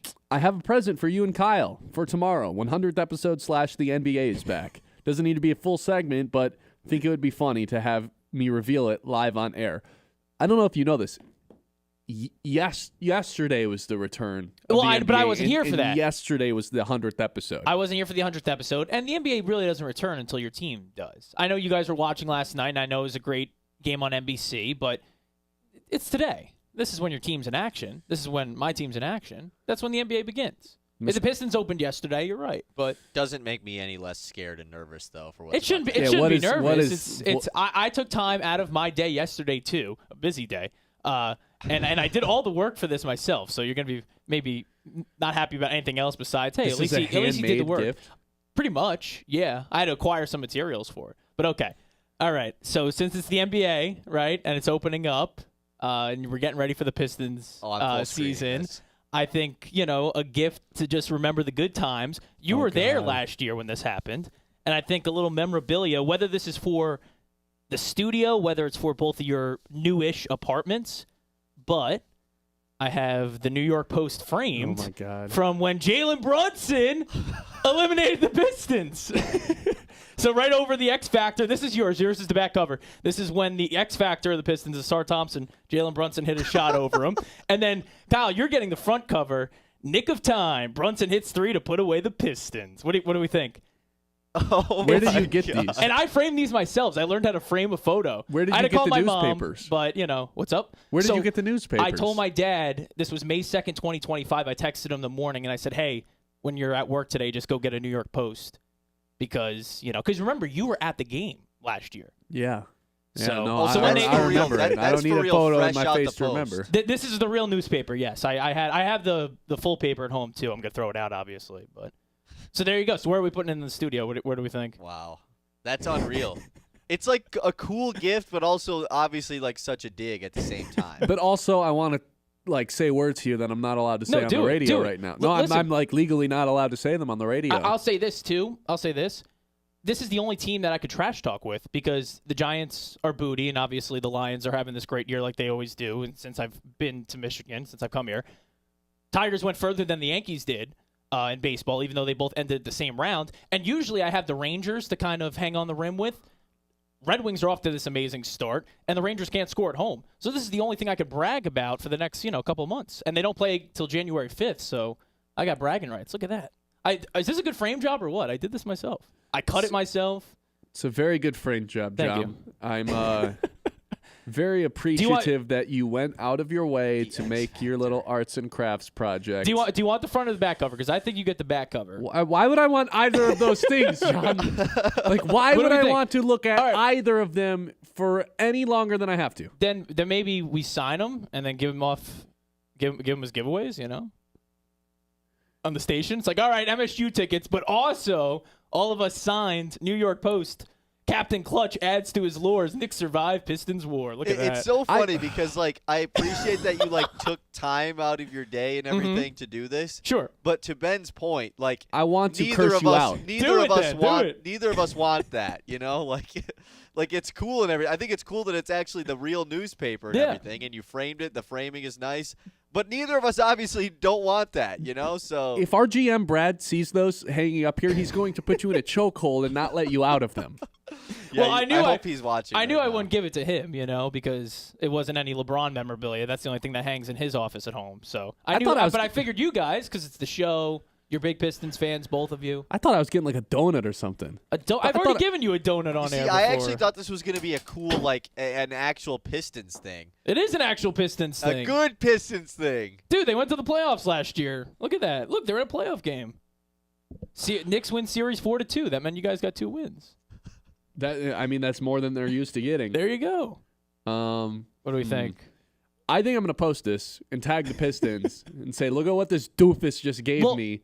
And hopefully they use this as motivation to beat the New York Knicks. Maybe on January 5th, we get Brunson to sign it for us. Are we going to the game? I didn't know that we were going to the game. We got connections. Maybe Brad will hook us up. I'm disappointed in you. You don't think this is cool? No, I Would it have been better if it was the free press? No, it actually is cool. It. It actually is cool. I'll give it You guys are reacting better than I thought you would. I thought you'd be more mad, but. I think as soon as we go to break here, as soon as I don't have a microphone in front of my face, I say what I actually need to say. Because the thing is, there obviously is no way these are getting hung up in the studio. Come on, let me see no this. Chance. Yeah, sure. Do you want to break it on air? Obviously, no, because I know you went too far out of your way to break it, so I'm not gonna break it. And it's cool for you to keep as well, John. Why? What do you mean, why? It's your favorite team, and that's an awesome thing. If that was my team, I would love to have that. It wasn't even they'd go on to beat Boston. The Knicks don't do anything, They went and beat Boston. I don't know if you know that. I did know that. Yeah. That's a good point. Most success the Knicks have had in a long time. That's what I'm saying. Now I'm just in a bad mood the rest of the show. No, that's not true, but when did you buy those frames? How long did it take you to frame those? Probably like an hour. An hour? Cumulative work. Maybe a little less, like 30. I called because I was like, I don't know how this is coming off. I had to call my mom, but this kind of came off. So then the only reason it took me long, so you could slide it in between the glass, but the black outline of it came off on the side. I didn't realize that. The back cover took no problem. The front cover, I kind of didn't cut it evenly, so I had to kind of like cut the paper like bit by bit. It was, but now I can frame a photo. So ladies, another skill added to the John McCarty toolbox. There, you need a photo framed. I'm your man. And newspaper's a thicker paper, so it was a little tougher than just a routine photo. Well, if you need a picture framed, 989-837-6125. John, I appreciate the effort of the gift. The gift itself can burn in a fire for the rest of eternity, and I wouldn't be mad about it. But thank you for going out of your way. Thanks for getting us a gift for our 100th episode. Again, you guys which reacted this is better our than I thought. 101st episode. There you go.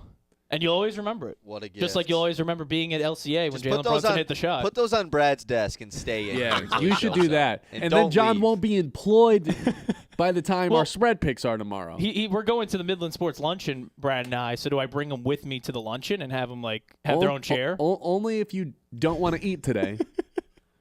989-837-6125. More Detroit Pistons preview on the way. It's the Ben Bosscher Show here on The Mitt.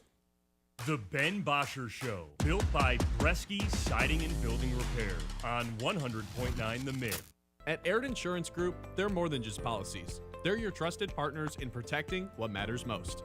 Whether it's auto, home, life, or business insurance, their team takes the time to understand your needs and find the best coverage for your unique situation. With personalized service and unbeatable rates, Aird Insurance Group makes protecting your future easy. Call Aird Insurance Group today and see why their clients trust them to keep them covered. Aird Insurance Group. The experience matters.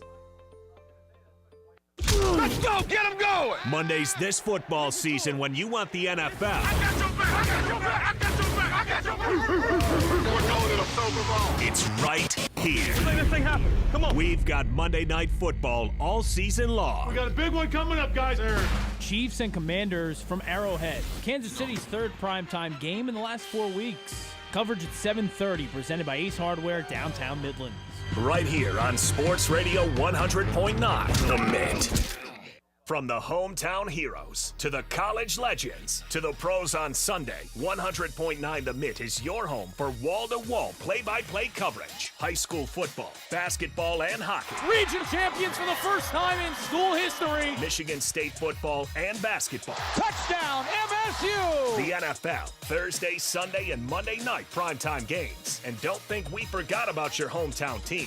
The Great Lakes Loons. That ball's over and out of here. 100.9 The Mitt. I'm Ben Bosscher, and here's what I think. I think we're nearing the end of the Jonathan Smith era at Michigan State. I think Scott Harris trading for a half dozen pitchers at the trade deadline is officially a failure considering how the season ended. I think the Detroit Lions are going to give the Packers an astronomical revenge whooping on Thanksgiving later this year. And I think you should listen to the Ben Bosscher Show, weekdays from 9 to noon, presented by Bresky Siding and Building Repair, if you agree or disagree with anything I just said. This is more than just a lineup. It's a daily ritual for the die-hard Michigan sports fans. At 6 a.m., Anthony Bellino wakes up the state with Spin on Sports. I do not believe it. At 9, the Ben Bosscher Show is appointment listening hosted here in the Great Lakes Bay region. I would like to buy some Casey Mize stock. America's Best takes over at noon. The Herd with Colin Cowherd. Well, what about Patrick Mahomes? And at 3, Bill Simonson brings it home on The Huge Show. Sports Radio 100.9 The Mitt for the most passionate fans in Michigan. Why are interscholastic sports called the last classroom of the day? Because they teach students important life lessons like teamwork, accountability, and perseverance. School sports are so much more than a game. They're about developing the whole person. That's why they're an essential part of every student's education. Encourage your student to participate in the last classroom of the day. Interscholastic sports in Michigan. This message presented by the MHSAA and the Michigan Interscholastic Athletic Administrators Association. From the Blazy Electric Studios, this is Sports Radio 100.9 The Mitt. WLUN, Pinconning Bay City, Saginaw, Midland.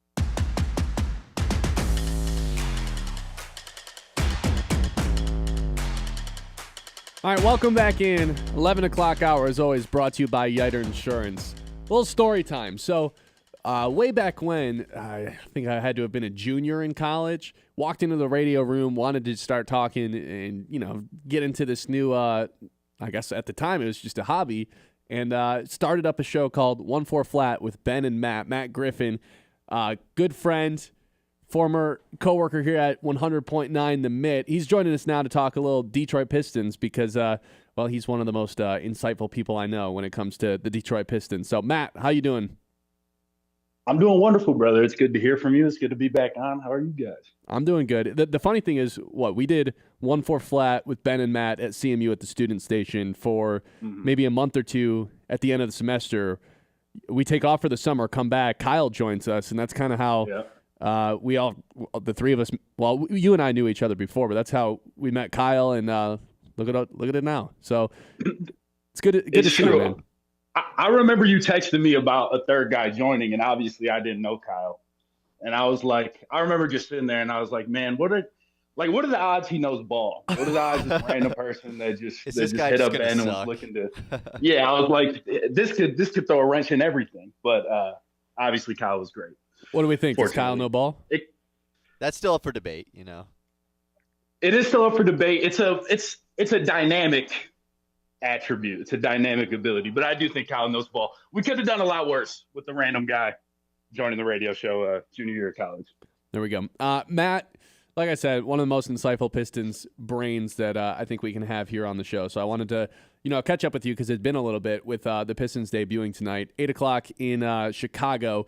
Look, there's a lot of swing factors that I think could determine this season, but one thing I think we would both agree on is the East seems, for the most part, wide open. There's two teams at the top that I think are levitating above the rest of the Eastern Conference in the Knicks and the Cavs, and then outside of that, I think there's a whole bunch of teams that could kind of jump up and be that third seed in the Eastern Conference, and obviously you're not hoping for injuries or anything, but look, one injury happens to one of those top two teams, and I think the East is more open than maybe it's been in any time in the recent history. I mean, last year the Pacers were 66-1 to win the finals. They end up getting all the way to a Game 7 there and shock everybody. Pistons are only 33-1 right now. So, look, am I predicting them to go to the finals? No, but only a few things have to go swing in their favor for that to be possible. And I think we could be talking about them as maybe a finals team at some point this season. I think the biggest swing factor for me is going to be, what does Ausar Thompson look like? That is the number one thing I've got my eyes on. I probably said the exact same thing night one of last year, now going into year three. That to me is the biggest swing factor. Yeah, I totally agree.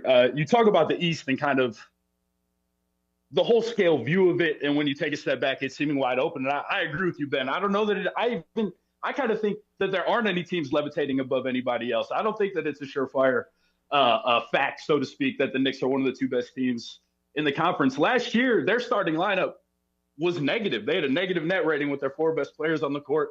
Mitchell Robinson is he going to play 30 games? Probably not. They clearly have flaws. We saw it in the playoffs last year. They got a new coach. Could that fix things? I don't know. But Knicks fans were excited to add Jordan Clarkson. And that's not a good spot to be in if you're a team that's got finals aspirations. So I think that the East is super wide open, even including those two teams at the top. I think Cleveland's the best team. I think the Magic are actually better than the Knicks. But the Pistons can play with anybody, and they totally could beat the Knicks if that matchup happened again this year. I truly believe that, and they should have beat them last year. I truly believe that too. Had to get that off my chest. All right. Agree on Ausar Thompson. He is the X factor. He is the swing factor. I think that it's a blend of Ausar Thompson and Jalen Duren because those are both guys who kind of ascended. I don't even know if ascended is the right word because Ausar was always kind of the player that we saw him be last year, but we saw him just kind of continue to grow as that player. And I mean, Jalen Duren, the leap that he took in the back half of the season, the difference between his first 30 games and the last, 50 or 60 was just so evident that you almost wonder if it was real. I think that if it was real, he could end up being the second best. He's younger than Ausar. It's kind of crazy to think about. He's that young. So I think that he's the other guy that could be a swing factor, but I do think one of those two dudes has to step up to a level to where it's okay, the, 4 of the 5 best players in a Magic series or in a Knicks series are not definitely on the team that we're going up against. We need Duren and Ausar to probably step up and say, hey, maybe he is, I don't know, approaching the level of a Desmond Bane. Maybe Ausar is better than OG Anunoby. Like, if we can get to that level, I think that we're in a good spot, but we need to be at that level. You know, it's funny because we obviously talked about Ausar taking that step forward last year. I think you and I were both kind of a little bit out on Jalen Duren going into the season, and like you said, the first 15 games weren't great. And then I think maybe, 3 weeks ago, I sent a little fake trade to a Pistons group chat of like, hey, what's it going to take to get Lauri Markkanen in there?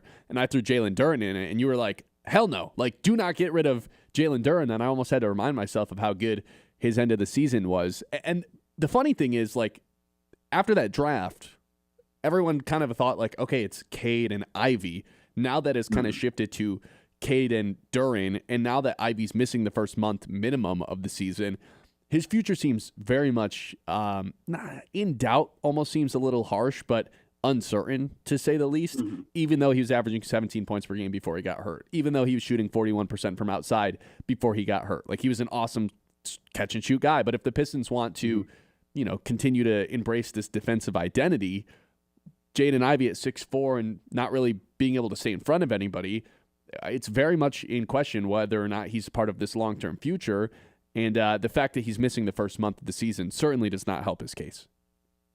Yeah, I couldn't agree more. And, like, he wasn't there for the rise last season. When Ausar came back and this team really surged in the second half of the year, Jaden Ivey wasn't playing. And obviously that's not his fault. And I hope that he gets healthy because I just want to continue to see the sample grow, right? Like, we still kind of are relying on what we saw of him with Monty Williams, and that feels a little bit unfair. But you're right, the shooting came a long way last season. That was great to see, and I think defensively took some steps last season, and that was great to see. But inside the arc, he got worse, and that's not where we can be if you're an offense-only guard, right? And I don't think that I can have two guards on my team that turn the ball over a lot. I don't think that I can have, like, if Cade is going to handle the ball as much as he is, and we think Ausar is going to handle the ball, and Jalen Duren, we're going to run offense through him, like, that fourth option, fifth option guy, although, and maybe it's not really a fourth option, he scores, the second, third most points, but I don't want my fourth option to be bad at defense. Like, I feel like that is just, you're just not getting good returns out of that spot. The juice isn't worth the squeeze.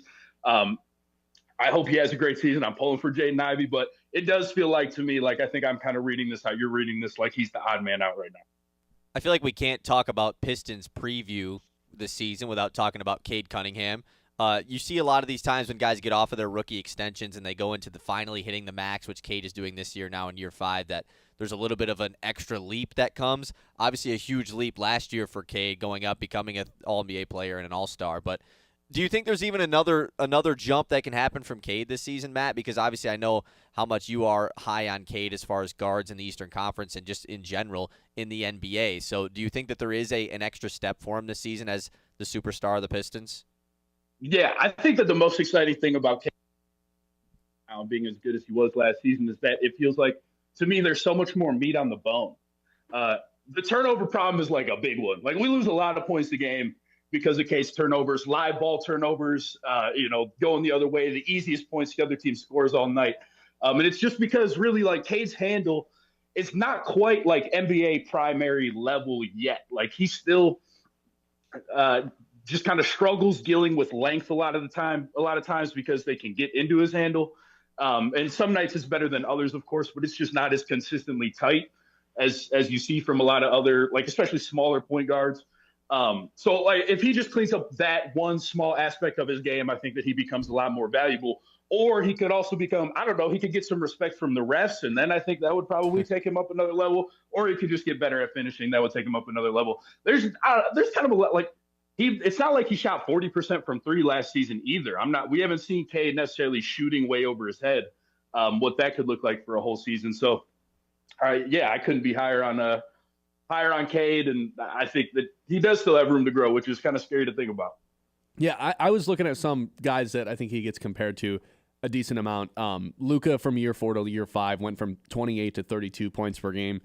SGA from year 4 to year 5 went from 24 to 31 points per game. And look, I'm not expecting him to suddenly be averaging like 33 a game, but like, I don't think it's off the table for him to average 30, especially, you got to take preseason with a grain of salt, but there's just not a lot of good matchups in the Eastern Conference. And when I say good match, like for the opponent, like there's just not a lot of good matchups. And if you're going to put your wing on him, and put your best like 3-and-D guy on him, okay, cool. Like all of a sudden Tobias Harris maybe has like a really favorable matchups, or if Ausar can take that step forward, that is going to be someone who could potentially get some buckets. Not that he's a give him the ball and get out of the way type of person, but like the avenue for Cade to take a step forward, I think is almost more likely to happen than it is not to happen, especially knowing he's already a good defender. Like everyone wants to talk about others. No, great defender. He's a great defender for being a guard. I think he protects the rim better than maybe any other guard in the NBA. So I think the avenue for him to take that step forward and be another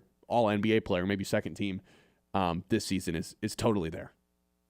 Yeah, I totally agree. I think he's going to be second team all NBA. That's where I've got to peg that right now. And like you said, I mean, it's cool to have Cade. It's cool to be building around Cade, because with so many guards in the league, with so many first options in the league, they don't have the same caliber of like tertiary skills. They're not good defenders and good rebounders and good, like can operate off ball and on ball. Cade can kind of do all of that. So as the team around him gets better, you can take the ball out of his hands more, and he's still going to relinquish that value in other areas, right? If he's create everything on offense, put food on everybody's plate and his own plate, then he can probably take another step defensively. He can take tougher matchups. So he's like, I'm very happy that we're able to build around him, and I don't have to worry about so many of the things that I worry about with a lot of the guards around the league. Matt Griffin, you got any predictions for tonight's game in Chicago? I think it's going to be high scoring. Both these teams top 10 in pace last year. Way high. Both these teams top 5 in pace last year, I want to say. So I think Cade's stat line is going to look nice. Ausar's stat line is going to look nice. I think that we should pull out a dub. I think I'm taking Ausar in everything tomorrow. Do you remember when you remember his rookie season? Kyle and I were talking about this pregame when, I don't know, we won $1 gajillion off of whatever sportsbook we were using because of his rebounds. I remember going to that same Pistons group chat that you referred to earlier in session. I was like, Vegas doesn't know about Ausar guy. He's at 5 rebounds. It's like a 2-week stretch of just alt rebounds, and then they caught every up. game.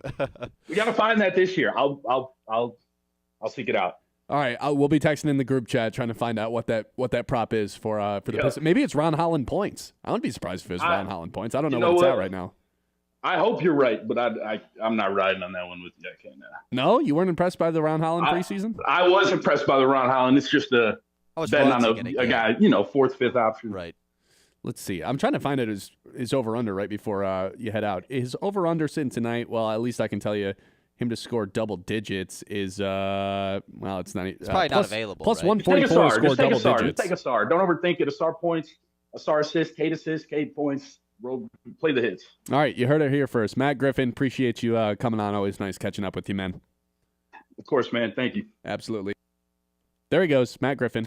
One of the best Pistons voices I think out there, in my opinion. All right, we'll get back to some texts, and of course, got to talk about Michael Jordan because he made it his debut on NBC last night, and I've got a couple thoughts on that. It's the Ben Bosscher Show here on 100.9 The Mitt, as always brought to you by Yiter Insurance. This 11 o'clock hour is Life Happens Fast, and at Yiter Insurance Group, they're here to make sure you're covered every step of the way. Locally owned and trusted in Midland for decades, they treat you like family, not just another policy number. From home and auto to business and life insurance, Yiter's got the right coverage for every stage of life. Their team makes insurance simple with expert advice and real people you can actually talk to. Yiter Insurance Group, they'll be there when you need them since 1940. The Ben Bosscher Show, built by Bresky Siding and Building Repair on 100.9 The Mitt. Since 1940, Yiter Insurance Group has been a trusted friend to generations of your neighbors in the Great Lakes Bay region and across the country. Proudly representing Auto Owners Insurance, we're licensed in nearly every state, so no matter where life takes you, we got you covered. And because we're an independent insurance agent, we don't believe in one size fits all. We work for you to find coverage that fits your life, your family, and your business. That's why families and businesses have relied on Yiter Insurance and Auto Owners for peace of mind. Yiter Insurance Group, local roots, national reach, and always your friend in the insurance business. At First Class Epoxy Floor and Counter, floors don't just get coated, they get a makeover. Epoxy's so tough, it shrugs off spills, stains, and even your wildest dance moves. Garages, workshops, anywhere you want a floor that's smooth, shiny, and just a little bit sassy, they handle it all with style. No more boring floors. Get ready to impress everyone who walks through the door. Slide into durability and flair.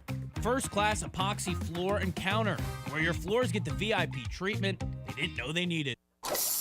Hey, did you guys catch anything yet? Not a thing. Ah, bummer, neither have we. I'm actually just about to head into town. I'm gonna go into Higher Standards Automotive. They got this award-winning service department with amazing technicians and this large parts department in case I want to fix it myself. They got the part there. Whatever. No, I'm serious, man. It's out there. Yeah, just like when you tried to convince me Bigfoot was real. Ray? Bigfoot's behind me, isn't he? Yeah, we got it.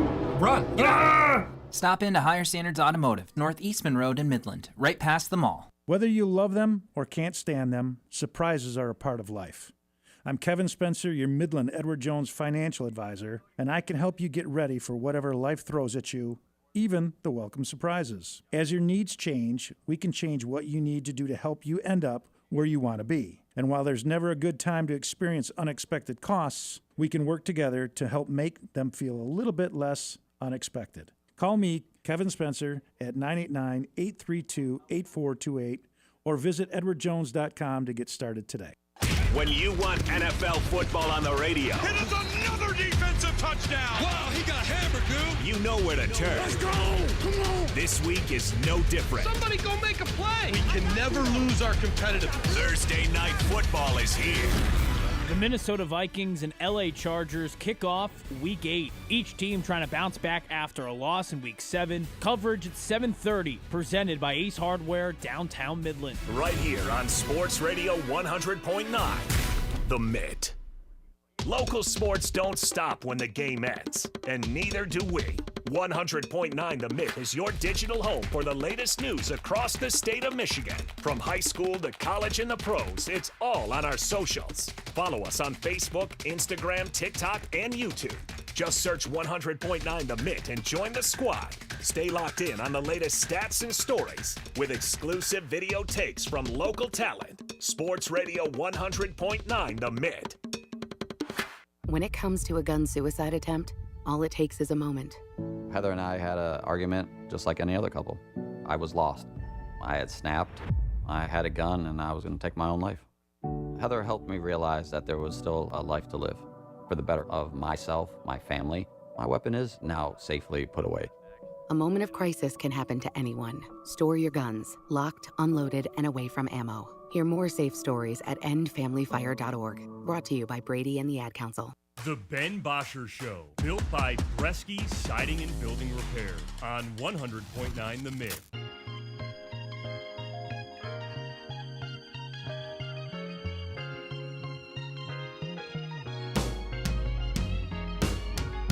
(989-837-6125). Yesterday it was the debut of NBC's coverage of NBA. Not the debut, but the return of it. And I thought the pregame stuff was phenomenal. Them doing the old school logo, the old school intro. We got Mike Tirico calling basketball games. We've got Noah Eagle calling basketball games in the second game. I thought the overall experience of it was really cool, really nostalgic. Not that I lived through that 90s era, but even pregame they did a little thing where they asked all the young NBA stars, Cade Cunningham included, like, hey, what are your memories from 90s basketball? And they were like, kind of laughed at the camera, like, I don't know, I don't remember anything. And then they bring in LeBron. I wasn't born. Yeah, they bring in LeBron and Steph and KD, and they give some of their memories from it. And they go, Michael Jordan. They have this old Michael Jordan mixtape. I thought the very beginning was really fun. And, you know, Melo, I didn't know how Melo and T-Mac and Vince Carter were going to do. I thought they had a nice little three-man weave going pregame. It seems Jamal like Crawford NBC was good during the game. Has a clear indication of getting away from like the hot takey basketball culture that ESPN created. You mean the step-up culture? Yes. It seems like they are like really trying. They've made it a clear emphasis of their brand to avoid that, and that comes with bringing on a ton of players. So, Perk, what's the key tonight for the Warriors? Jimmy Butler needs to step up. You mean we're not going to hear that anymore? I hope I don't hear anything from Kendrick Perkins after what he said yesterday. What did he say yesterday? I must have something missed stupid about it. Why would you take ibuprofen when you could have a perk talking about himself? Oh. Just clearly the weirdest joke of all time. That makes sense. Yeah, I liked the NBC stuff. Tarico's great, of course. Sunday Night Basketball is going to be really fun once football's over. But then halftime rolled around, and they start playing this sit-down interview at Michael Jordan's house, and they've been teasing this, like, hey, Michael Jordan's going to be part of the halftime coverage. And I was like, oh, is he going to be, like, in studio? Like, what is going to be happening? Because they weren't very clear about this. But it was just a sit-down interview with Michael Jordan. They played 2 minutes of it. I'm sure this was, and it sounded like based on after the interview, they're just going to play snippets from this at every halftime, and they're going to milk this thing out as long as possible. Hey, Tirico sat down with Michael Jordan. He's giving some of his insights onto the game. And I will fully admit, when halftime popped up and Tirico sat down, I sat down and watched every second of it because I was fascinated with what Michael Jordan had to say. And then, it was mostly like hey, like, I just want to give back to the game. Why are you doing this? I think it's only right. Like, I'm not doing it for the money. I just want to, be a part of the game again. I wish I could still play. And all this stuff was cool. And then when they ended it, their preview for next week was like, you're not going to want to miss Michael Jordan's stance on load management and playing all 82 games. And I was like, okay, dude. Like, I already know what he's going to say. I don't care about Michael Jordan's opinion on the load management stuff. I'm not going to lie. Like, that was a completely different era. I think the game was way less physically demanding in the 90s as much as it was like a physical bump into each other. Look at all the soft tissue injuries that happen now. All these guys are way more athletic to where if they play 82 games at a playoff caliber, everyone would have a torn Achilles. Every single person. Like, you see it in the playoffs. Once these guys are playing high level, 10 out of 10 energy, intensity, you got it feels like one guy every series pops their Achilles or tears their ACL. So I understand the loads management. There's way too many games. So if I have to start listening to Michael Jordan talk about how all these players are soft and how they should be playing way more, I'm just going to become very uninterested very fast. If I got to start hearing about how the NBA shoots too many threes and all this and all that, nobody plays defense. If he's going to start doing that stuff, I'm not going to like it. I'm just being honest. I also just don't think. I mean, Michael Jordan said that he hadn't touched a basketball in like 15 years or something like that, which I thought was hilarious. Like, I also think that he just probably doesn't have a humongous grasp on the game anymore. That was made pretty obvious when he was the whatever of the Charlotte Hornets. Like it was the owner. Yeah, but they were the worst team of all time. Yeah, he was. I don't think he was like the main owner, but yeah, he had a part of ownership of the Hornets. And when Michael Jordan owns part of your basketball team, if he tells you to make a decision, whether it's in the draft, right, like do it. You do it. Yeah. Right. And they failed miserably. Like, I remember him and Malik Monk. I remember their whole like thing that those guys, and Monk was really bad for the Hornets, and he's a good player now. But there was that whole thing that he was obsessed with Malik Monk and thought he was going to be the next star guard, and then Monk had that dumb play in a game, and Michael Jordan smacked him in the head in the middle of the game. So Michael Jordan, I hate to, I'm not like sitting here talking about Michael Jordan doesn't know basketball. Obviously, that's not what I mean. What I do mean, though, is that I don't know how much of a grasp he has on the current day of the NBA when he talks about he doesn't be around basketball much anymore. So now that he's being brought in as a person to sit in on the halftime show and do these segments, it's cool and everything. But it's not even sitting in on the halftime show. It's just like, hey, we did a pre-recorded interview with this guy. Yeah, it'd be different if he was at the table, I guess, and just kind of one of the guys, because that'd be crazy. It's Michael Jordan. I'd rather him be one of the guys or like in the studio doing something than just like if this turns into back in my day, I mean, then what's the point of it? It's obviously what it's going to turn into, right?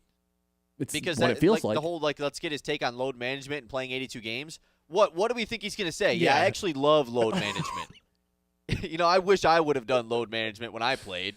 No, he's going to call everybody soft. He's going to say exactly. So it's just like we've seen this bit. We see it from the inside the NBA guys. Like, that's their whole thing. We don't need another guy doing it. And so the also part about this, cool. Michael Jordan used to play all 82 games. Yes, so did everyone else from that era.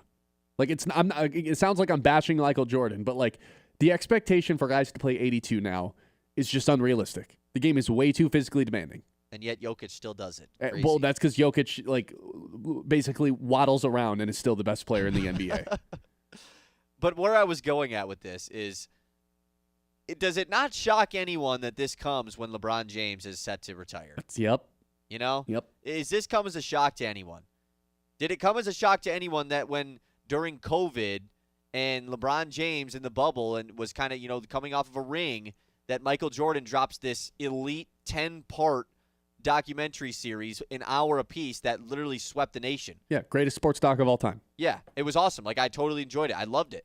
But was it not a humongous 100-hour long or 10-hour long Michael Jordan propaganda film? Oh, of course it was. 100% was. But it was awesome. But that also came at a time where LeBron James won a ring with his third separate team, and that was like the peak of the GOAT discussion. Like, it is clear that Michael Jordan does care about this stuff, much more than LeBron does. That's for sure. And now when LeBron James is maybe going into his final year and, his son is in the NBA, and what's he going to do? Is he going to spend his final year with the Lakers? He's got Luka, or is he going to go somewhere else? Now we have Michael Jordan once a week on TV when he hasn't been on TV in years? Yeah. He hasn't made an appearance anywhere in years? Nope. And now all of a sudden he's back? Now it's I like don't the know, exclusive sit-down interview. Let's see what Michael Jordan thinks about alternative jerseys. Like, okay. What is his take on the Bulls' new city jerseys? Like, God, I can't wait to, like, what is his stance on the new salary cap in the NBA? Like, Yeah, I'm the sorry, I CBA, just, like, yeah. I don't think he's going to provide good insight with that. And I don't know. This is going to sound find so it young interesting. person of me. It but does. It's always going to. And anytime someone who didn't watch Michael Jordan talks Michael Jordan, it's going to sound that way. No, because just as many people who have never seen Michael Jordan play a single game of basketball are like, he's the GOAT. He's way better than LeBron. It's like, okay, you're idolizing a person you've quite literally never seen play a basketball game. It's that part of it blows my mind. This is why I've always despised having the whole GOAT discussion. I think it's truly one of the more pointless things ever. You've never had a GOAT conversation with someone and then the other person was Your like, mind has changed. You know what? You're actually right. I actually do think that Michael Jordan is the GOAT now that you've talked about No, it. people have to come to their own conclusions. And I will say, it feels like a lot more people have come to their senses, or at least like their opinion has been changed in the last few years, right? I think it's fine if you watched Michael Jordan play in the 90s and that was your peak watching basketball culture to think he's the GOAT. And I think it's fine that if I never watch Michael Jordan, that I assume LeBron James is the GOAT because I actually watch him and I grew up watching him. Yeah. You know, that's kind of how I've always felt. 989. Hey, look at that. That's me and you having a GOAT conversation. It's not hot We've takey. had GOAT talk on the Ben Bosscher show. I know. Wow. That might be the first and last time ever. Let's lead with this tomorrow. Look at that. And we didn't yell at each other and scream and yell pointless facts. We also agree, though, so. Yeah. All right, 989-837-6125. Let's do our news when we come back, and, of course, our two traditions to close out every show. It's the Ben Bosscher Show here on 100.9. The Mitt, the Midland Area Community Foundation, is dedicated to strengthening our community through generosity and connection, supporting local nonprofits, scholarships, and projects that make Midland a better place to live, work, and play. Your donations help fund vital programs in education, health, the arts, and more right here at home. Partner with the foundation and leave a lasting legacy and create positive changes for generations to come. Get involved, give back, or learn more at midlandareacf.org. Together we build a stronger Midland, one gift, one idea, and one heart at a time. The Ben Bosscher Show, built by Bresky Siding and Building Repair on 100.9 The Mitt. It's the Scholar Athlete of the Month, proudly presented by Fisher Companies here on Sports Radio 100.9, The Mitt. This month's recipient is Max Stecker from Midland High School. With a 4.6 GPA, Max was a state-ranked discus and shot put thrower, and the SVL Blues 2024 Player of the Year in football. Max credits his parents for instilling the work ethic in athletics and academics. Both my parents, my mom was a teacher, so over the summers I'd be doing math packets, everything like that, staying on top of things. And then, my dad would always just, be the really big encourager as far as sports go and stuff like that. Max is now attending Northwood, a member of the Timberwolves football and track and field team. He's majoring in accounting and finance. To hear the full interview and nominate a local athlete, as we are now taking applications for our 2025-26 scholarship program. Visit 1009themitt.com. I'm Sarah Stockford, host of 100.9 The Mitt Success Suite, a podcast highlighting the most inspiring female leaders across the Great Lakes Bay region. This month, we spoke with Sharon Mortensen, President and CEO of the Midland Area Community Foundation. Well, a couple things I'll mention. One I'm really proud of is the work we've done on post-secondary education, because when we think about what really transforms an individual's life, it's education. That makes such a difference in the ability to be able to have a livable wage, to be able to contribute to your community, to be able to give back. So the work that we've done in the post-secondary space, because we give out a lot of scholarships, but when I got there, I went, it seems like we're just a processor of scholarships. I want to be a promoter of education. Yeah. Listen to the full episode on YouTube at 100.9 The Mitt. Subscribe and hit the notification button to be alerted when new episodes drop. That's Success Suite with Sarah Stockford. Suit up, Sea Captain. At Dive and Glide in Midland, we've got all the gear you need to make a splash. Flippers that fit like a glove, masks that show you the underwater magic, and tanks ready to fuel your next adventure. Whether you're snorkeling the local lakes or dreaming of ocean depths, Dive and Glide has your back and your fins. Find us on Cambridge Street or swim over to diveandglideinc.com. Dive and Glide, making waves one splash at a time so you can dive deeper than ever before. At the Great Lakes Loons, our commitment to community goes beyond the ballpark. Through the Volunteer program, Loon staff and even players roll up their sleeves to serve the Great Lakes Bay region. From packing food boxes to reading in classrooms and even cleaning up local camps and parks, it's hands-on work that helps build a stronger, more connected community. Volunteer isn't just what we do, it's who we are. Because being part of this region means showing up when it counts. The Great Lakes Loons, serving the Great Lakes Bay region since 2007. Into the end zone. The Michigan State Spartans. Touchdown, MSU. Heard right here on the Great Lakes Bay region's home for sports. Under the lights at Spartan Stadium, MSU hosts the Michigan Wolverines. The 118th all-time matchup. Kickoff Saturday at 7:30, presented by Weiss Equipment. Don't miss a moment of Spartans football on Sports Radio 100.9. Let's give them what they want. Do it. 100.9 The Mitt. Local sports don't stop when the game ends, and neither do we. 100.9 The Mitt is your digital home for the latest news across the state of Michigan. From high school to college and the pros, it's all on our socials. Follow us on Facebook, Instagram, TikTok, and YouTube. Just search 100.9 The Mitt and join the squad. Stay locked in on the latest stats and stories with exclusive video takes from local talent. Sports Radio 100.9 The Mitt. Here are 5 good reasons for high school multi-sport participation. Fewer overuse injuries, less opportunity for emotional burnout, exposure to different kids and coaches, exposure to different roles, and learning to compete better. Being a multi-sport participant can help a kid become a more well-rounded person. Multi-sport participation is cross-training for life. Learn more at the MHSAA website. A message from the Michigan High School Athletic Association promoting the value and values of educational athletics. The Ben Bosscher Show, built by Bresky Siding and Building Repair on 100.9 The Mitt.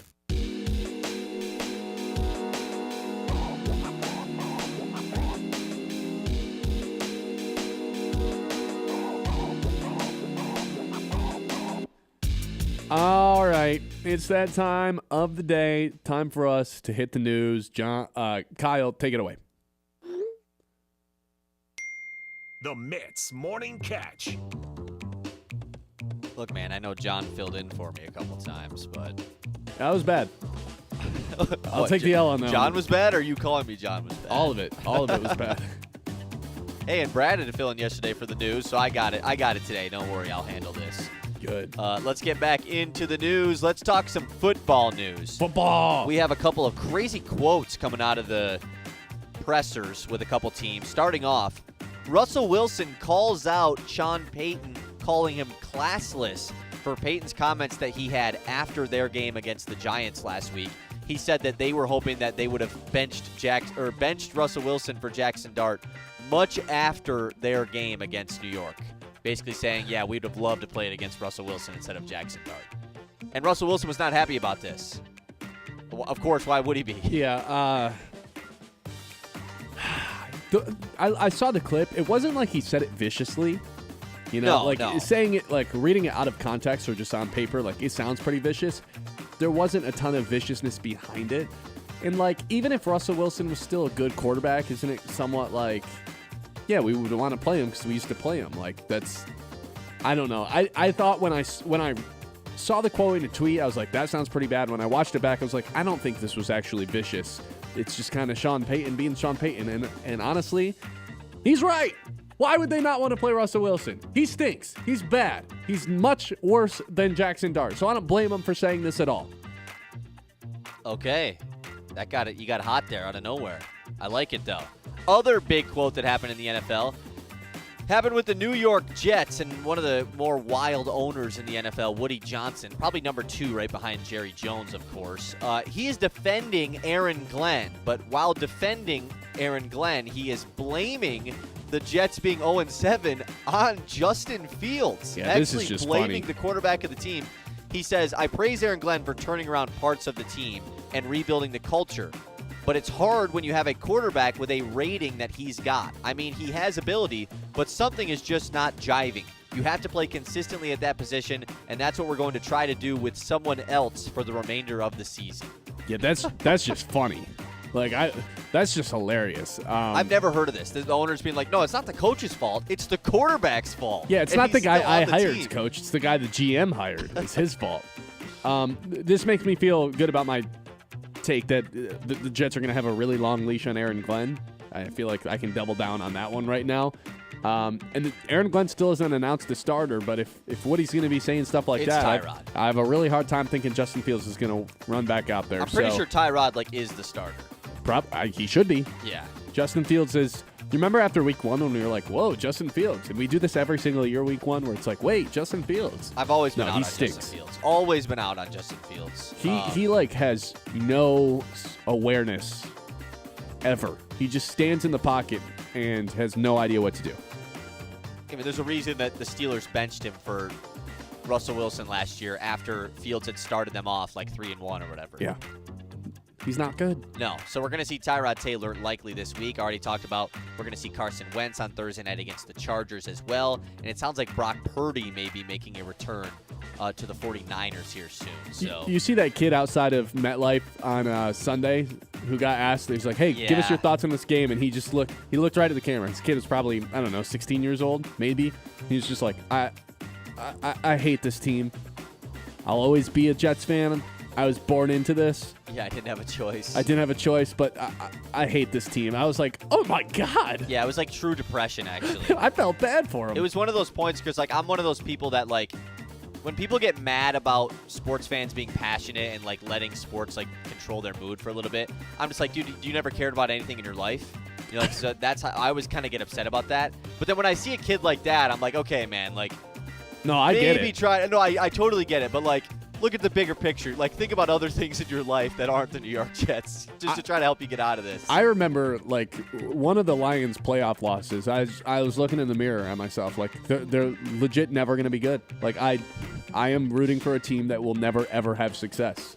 And I remember going to bed with tears down my eyes year 2, that Dan day. Campbell, the first half of that season was just like a wow. Like, this is just when they started 1-6 or whatever. Yeah. Like, oh man, this is the end. Like, the Lions will never ever be good. We'll never be good. Yeah. Look at us now. Look at us now. Still no Super Bowl. So I used to feel about the Pistons not very long ago. Actually, I actually don't know if I ever got to that point that our franchise was cursed. I just thought Monty Williams was sent from hell to coach the Yeah, I mean, Detroit when they lost Pistons. 28 games in a row, like, I definitely had that. That was 100% blame on Monty Williams, though. For sure. A couple more NFL things. We talked about the trade deadline coming up. Jacoby Myers, who requested a trade actually before the season started, kind of got forgotten about. He was asked about it this week and said, do you still want to be traded? And he had a very simple answer, Ben. For sure. I don't blame him. He said Geno Smith's his quarterback. I don't blame him. Still wants to be traded, but he said, I'm a professional, and if I don't get traded, I'm not going to sit out or anything. Like he said, I'll still play for the Raiders if I'm here post-trade deadline. But I just love the for sure. Not even a yes, just a yeah, totally, actually, yeah. What's the most fun team for him? Is it the Patriots still? Go back to New England? That's kind of fun. I still like Buffalo a lot for him. Yeah. Buffalo just seems like every year the destination for one of these, like, veteran wide. We saw it with Amari Cooper. But yeah, I think Buffalo, sounds like a good spot. I still think Pittsburgh is looking to add another receiver. It seems like they've been in the mix to add another guy. But it's not like I think this might be right now the most underrated receiver in the league just because his quarterback is so bad and he's never going to be one of like hasn't got a ton of production this year, obviously. And it's not like he's ever going to be a top 10 guy. His ceiling's still like he's not going to be a superstar, but I think he's really good. He just happens to have Geno Smith as his quarterback right now. Yeah, some of these AFC teams should probably be calling him. And then if you flip it over to the NFC, if the Raiders wanted to go sub-conference, I think Seattle's in play. They kind of have a lot of... Do they need another slot guy? Yeah, I guess I don't you're think right. that makes sense. Yeah, I know. I'm just trying to think of a team that needs a receiver. 49ers? Just needs another guy. 49ers definitely could be that team. I don't know if Ayuk is ever coming back. Ricky Pearsall seems to be out for longer than expected. Tampa Bay Juwan Jennings certainly has doesn't need 1,000 it. broken ribs. So, yeah, we'll see. It's definitely pretty interesting. You imagine if, like, Carolina's like, we actually like this. We're gonna be buyers here. Pair him and Ted up. Man. Jacoby Myers just goes from bad quarterback to bad quarterback to bad quarterback in his career. That'd be tough. Mac Jones, though. Those are probably, I don't see a ton of NFC teams that are reunited with Mac Jones in San Francisco. That could be the play. Yeah. More NFL news. I had more NFL news. Where'd it go? Oh, yes. I don't know. Despite the team's offensive struggles, Houston's Texans coach DeMeco Ryans has no plans of making a change with his offensive coordinator, Nick Caley. This Texans offense obviously was kind of reconstructed this offseason after they fired Bobby Slowick, who a year prior was this big head coaching candidate. They fired him this offseason because the Texans offense was terrible last year, and it truly has been more of the same this season. That defense is way too good for this Texans team to be sub 500 right now, but no change coming on offense. All right. Red Wings tonight at 7:30, by the way. TNT gets the Sabres. Be there for it. On TNT, nationally televised. All right. And the Pistons, of course. I will be very much locked into the Pistons tonight, if I'm being completely honest. All right. That is it for the news. We have two traditions to close out every show. This is the Ben Bosscher Show here on 100.9 The Mitt. You guys can see us live on YouTube, and you can see the difference at Midland Eye Care, where your vision is their focus, offering comprehensive eye exams, classes, contacts, and advanced eye health services. Friendly, knowledgeable staff and a wide selection of stylish frames for every face and budget. Locally owned and trusted by families throughout the Midland area while offering comprehensive eye care services and in-demand lenses and frames. Whether you're updating your prescription or checking in on your eye health, they've got you covered. Book your appointment today and start seeing clear tomorrow. That is Midland Eye Care. The Ben Bosscher Show, built by Bresky Siding and Building Repair on 100.9 The Mitt. Leaky gutters? No problem. Shabby shingles? We got this. Remodeling? Yup, that too. Call Bresky Siding and Building Repair, your roof, gutter, and remodeling experts. Any job, anywhere. Bresky can do it all. Call me, Derek Bresky, at Bresky Siding and Building Repair today for all your roofing and gutter needs. Call my dad, 989-529-8167.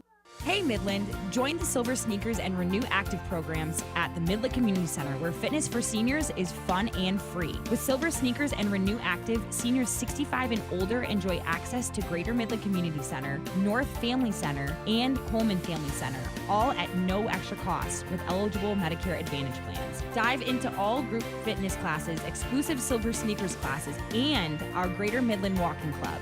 Get moving with Silver Sneakers and Renew Active at the Midland Community Center. Looking for a job can feel like searching for a needle in a haystack. But at Spherion Staffing and Recruiting, they've got the magnet. Whether you're looking for steady work in manufacturing, a fresh start in the office, or the right people to grow your business, they make the match simple. Local recruiters, real relationships, and opportunities that fit you. That's the Spherion difference.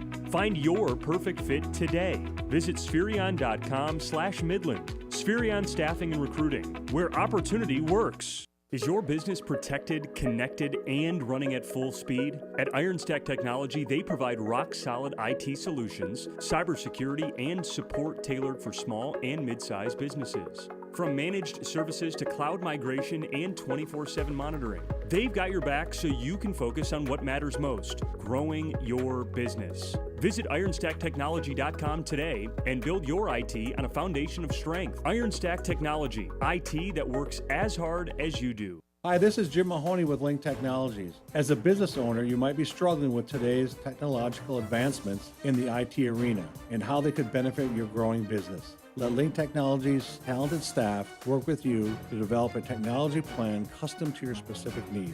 We bring 27 years of experience helping businesses and nonprofit organizations just like yours achieve their technology goals. Contact us today and see how the right balance between cloud and on-premise resources can best work for you. Fueled by wonder and powered by science. At Dow, we're imagining better things for our customers and communities. It starts with our commitment to reach carbon neutrality by 2050, designing, building, and inspiring for the world around us. Because when we wonder, the things our world needs could be just one breakthrough away. That's Dow. For 100 years, Forward Energy has been more than just a home heat and fuel provider. We've been a part of your community, and you've been a part of our family through every storm, every season, and every moment. We've been right here, keeping you warm and safe. As your hometown energy provider, we deliver more than just propane. We deliver peace of mind with reliable service, quality you can count on, and a commitment to always being there when you need us most. Forward Energy, 100 years strong, fueled by family, powered by community. Tired of floors that snore? Walls that whisper, meh. Premier Tile in Midland is here to spice things up one tile at a time. They've got backsplash that'll make your pasta jealous. What? Shower walls that'll actually sing in the morning. And floors so fabulous, you'll consider eating dinner off them. Stylish, affordable, slightly obsessed with grout. Visit Premier Tile, located between Stark and Sturgeon, right off US 10. Or at PremierTileStone.com. We got a game, boys! This week on Sunday Night Football.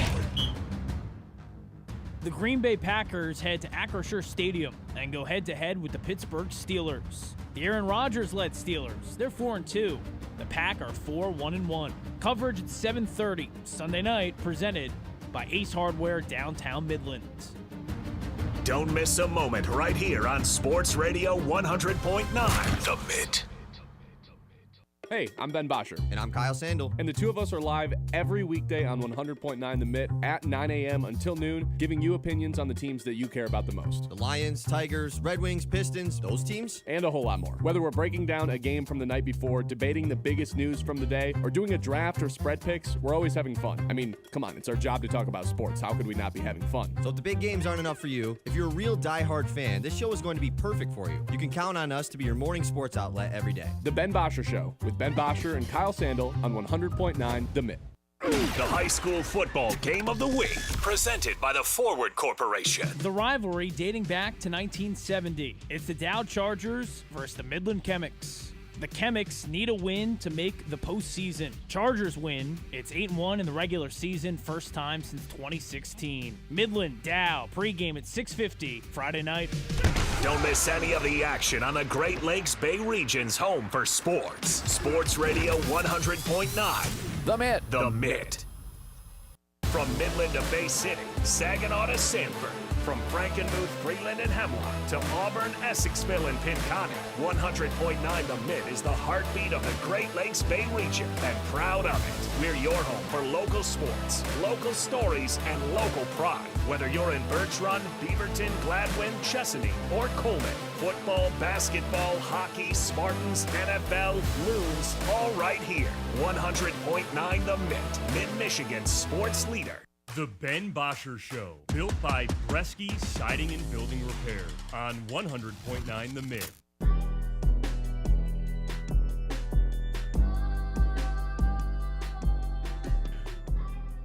(989-837-6125). Pistons, Wings, both in action tonight. Should be a good afternoon, a good time. With that being said, we've got two traditions to close out every single show. The first of those is our lock of the day. Lock of the day. You better lock it up. No, you lock it up. Lock it up. Lock it up. Lock it up. I feel like we were conned out of a victory yesterday. I almost want to count it as a win. I won't. I really feel like we should, though. That works. We had the under in the game. You should have predicted double overtime. The under was on pace the entire time, and then it went into double overtime, so the under did not hit. But I stand by the reasoning. I stand by the outcome. It would have hit in regulation, obviously. We had it. Had a chance in overtime to hit, too. It was a low-scoring game. It was a dogfight, a defensive battle, and two overtimes will pretty much kill any under that you make, unless you bet on Kevin Durant to score 25. You didn't do that, right? You know, Ben, it's been a bit of a streaky stretch for you here in the Lock of the Day. I know. Hit 4 straight last week. It's now 3 straight. Before you hit 4 straight last week, it was 5 in a row of losses. So maybe today is an opportunity to spark a new win streak, but I will quickly give an update to the people because I know they're dying for it. 3.66 units now down in October. So you've got a little bit over a week to try to get back above 500 for a back-to-back month like you did in September. You are 22.35 units down all time. 37-60-1 is the all-time record. All right, I'm just going to the guy we've been talking about all show today, Ausar Thompson. Did I end up taking his points or his PRA? I liked both. His PRA, points, rebounds, and assists, Yeah. 22.5. 22.5 if he's going to hit his over in points. This is probably going to hit, but I think this is the guy who fills up the stat sheet. I wouldn't be surprised if he puts up 15 points, and then all we need is like 6 rebounds, 5 assists, and we're going to be totally good. So I love Ausar Thompson to be heavily involved in tonight's game. Like we were talking about earlier, this should be a fast-paced game, which I think bodes well for Ausar Thompson, both in terms of scoring and racking up a couple assists, pushing the ball in transition, right off the rim, off the rebound. So I'm all over the Ausar Thompson prop. So rather than doing his points, rebounds, or assists, I'm just going to take his PRA, combine them all together. Taylor fade, Kyle.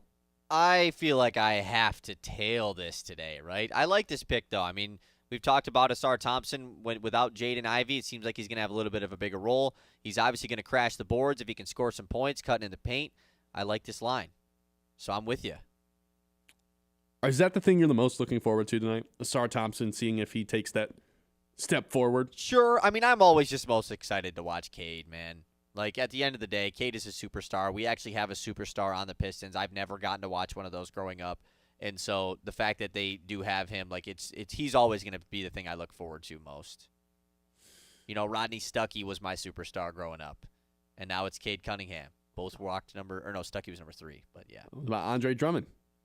Right. Andre Drummond, All-Star Andre Drummond, 2-time All-Star. All-NBA even, Andre Drummond. That tells you where our centers were for a while across the league. The fact that DeAndre Jordan was a first-team All-NBA 1 year. Yeah, and now we're blessed. Yeah, with now centers. it's unreal. Now they're making rules so that centers don't get snubbed from first-team All-NBA. Right. Yeah. Like, we could have 3 centers and first-team All-NBA. I'm like, I don't think that's how it should work, but that's the point we've gotten to. Do you have any hot takes going into the NBA season? Because mine is Wemby is going to be maybe the best player in the league. I'm not quite there. That might be a little bit of a stretch because Jokic is just ungodly, but right. I think Wemby's a first-team All-NBA If it's something guy. like that, I think my take of the year is just Jokic wins MVP again. He's just going to do it again. We're going to get to the point where it's like, okay, we didn't give it to him last year because we didn't want him to win him another one, but Shea got one last year, so he'll just win it again this year. And this would be his 4th in 5 years? This would be his 4th MVP. In 6 years. 4th in 6 years. The amount of guys that have four MVPs, 1 Finals MVP, 1 ring. And a ring. It's rare territory. It's very rare. It's like top 10 it's player. LeBron, it's Kareem, it's Jordan, obviously. Mm-hmm. I mean, 4 MVPs is where we're really getting in crazy talks. You know, Magic Johnson has that many MVPs. Mm-hmm. Larry Bird doesn't. Nope. He has 3. Shaq doesn't. Nope. He's 1. Wilt, I don't believe, does. Well, that was back when teammates or the NBA players voted on MVP, and they all hated Wilt Chamberlain, so he didn't win. Bill Russell won it every year. Yeah. Yeah. Yeah. If he wins the ring in the Finals MVP this year, he's kind of undisputedly a top 10 player of all time. As crazy as it sounds, for sure. He's with Jokic. He's Totally with Bird he and is. Magic. I mean, it's his crazy resume is hard to wrap your head around. His resume is better than just comparing him to other bigs. It's better than the Hakeems of the world. Yep.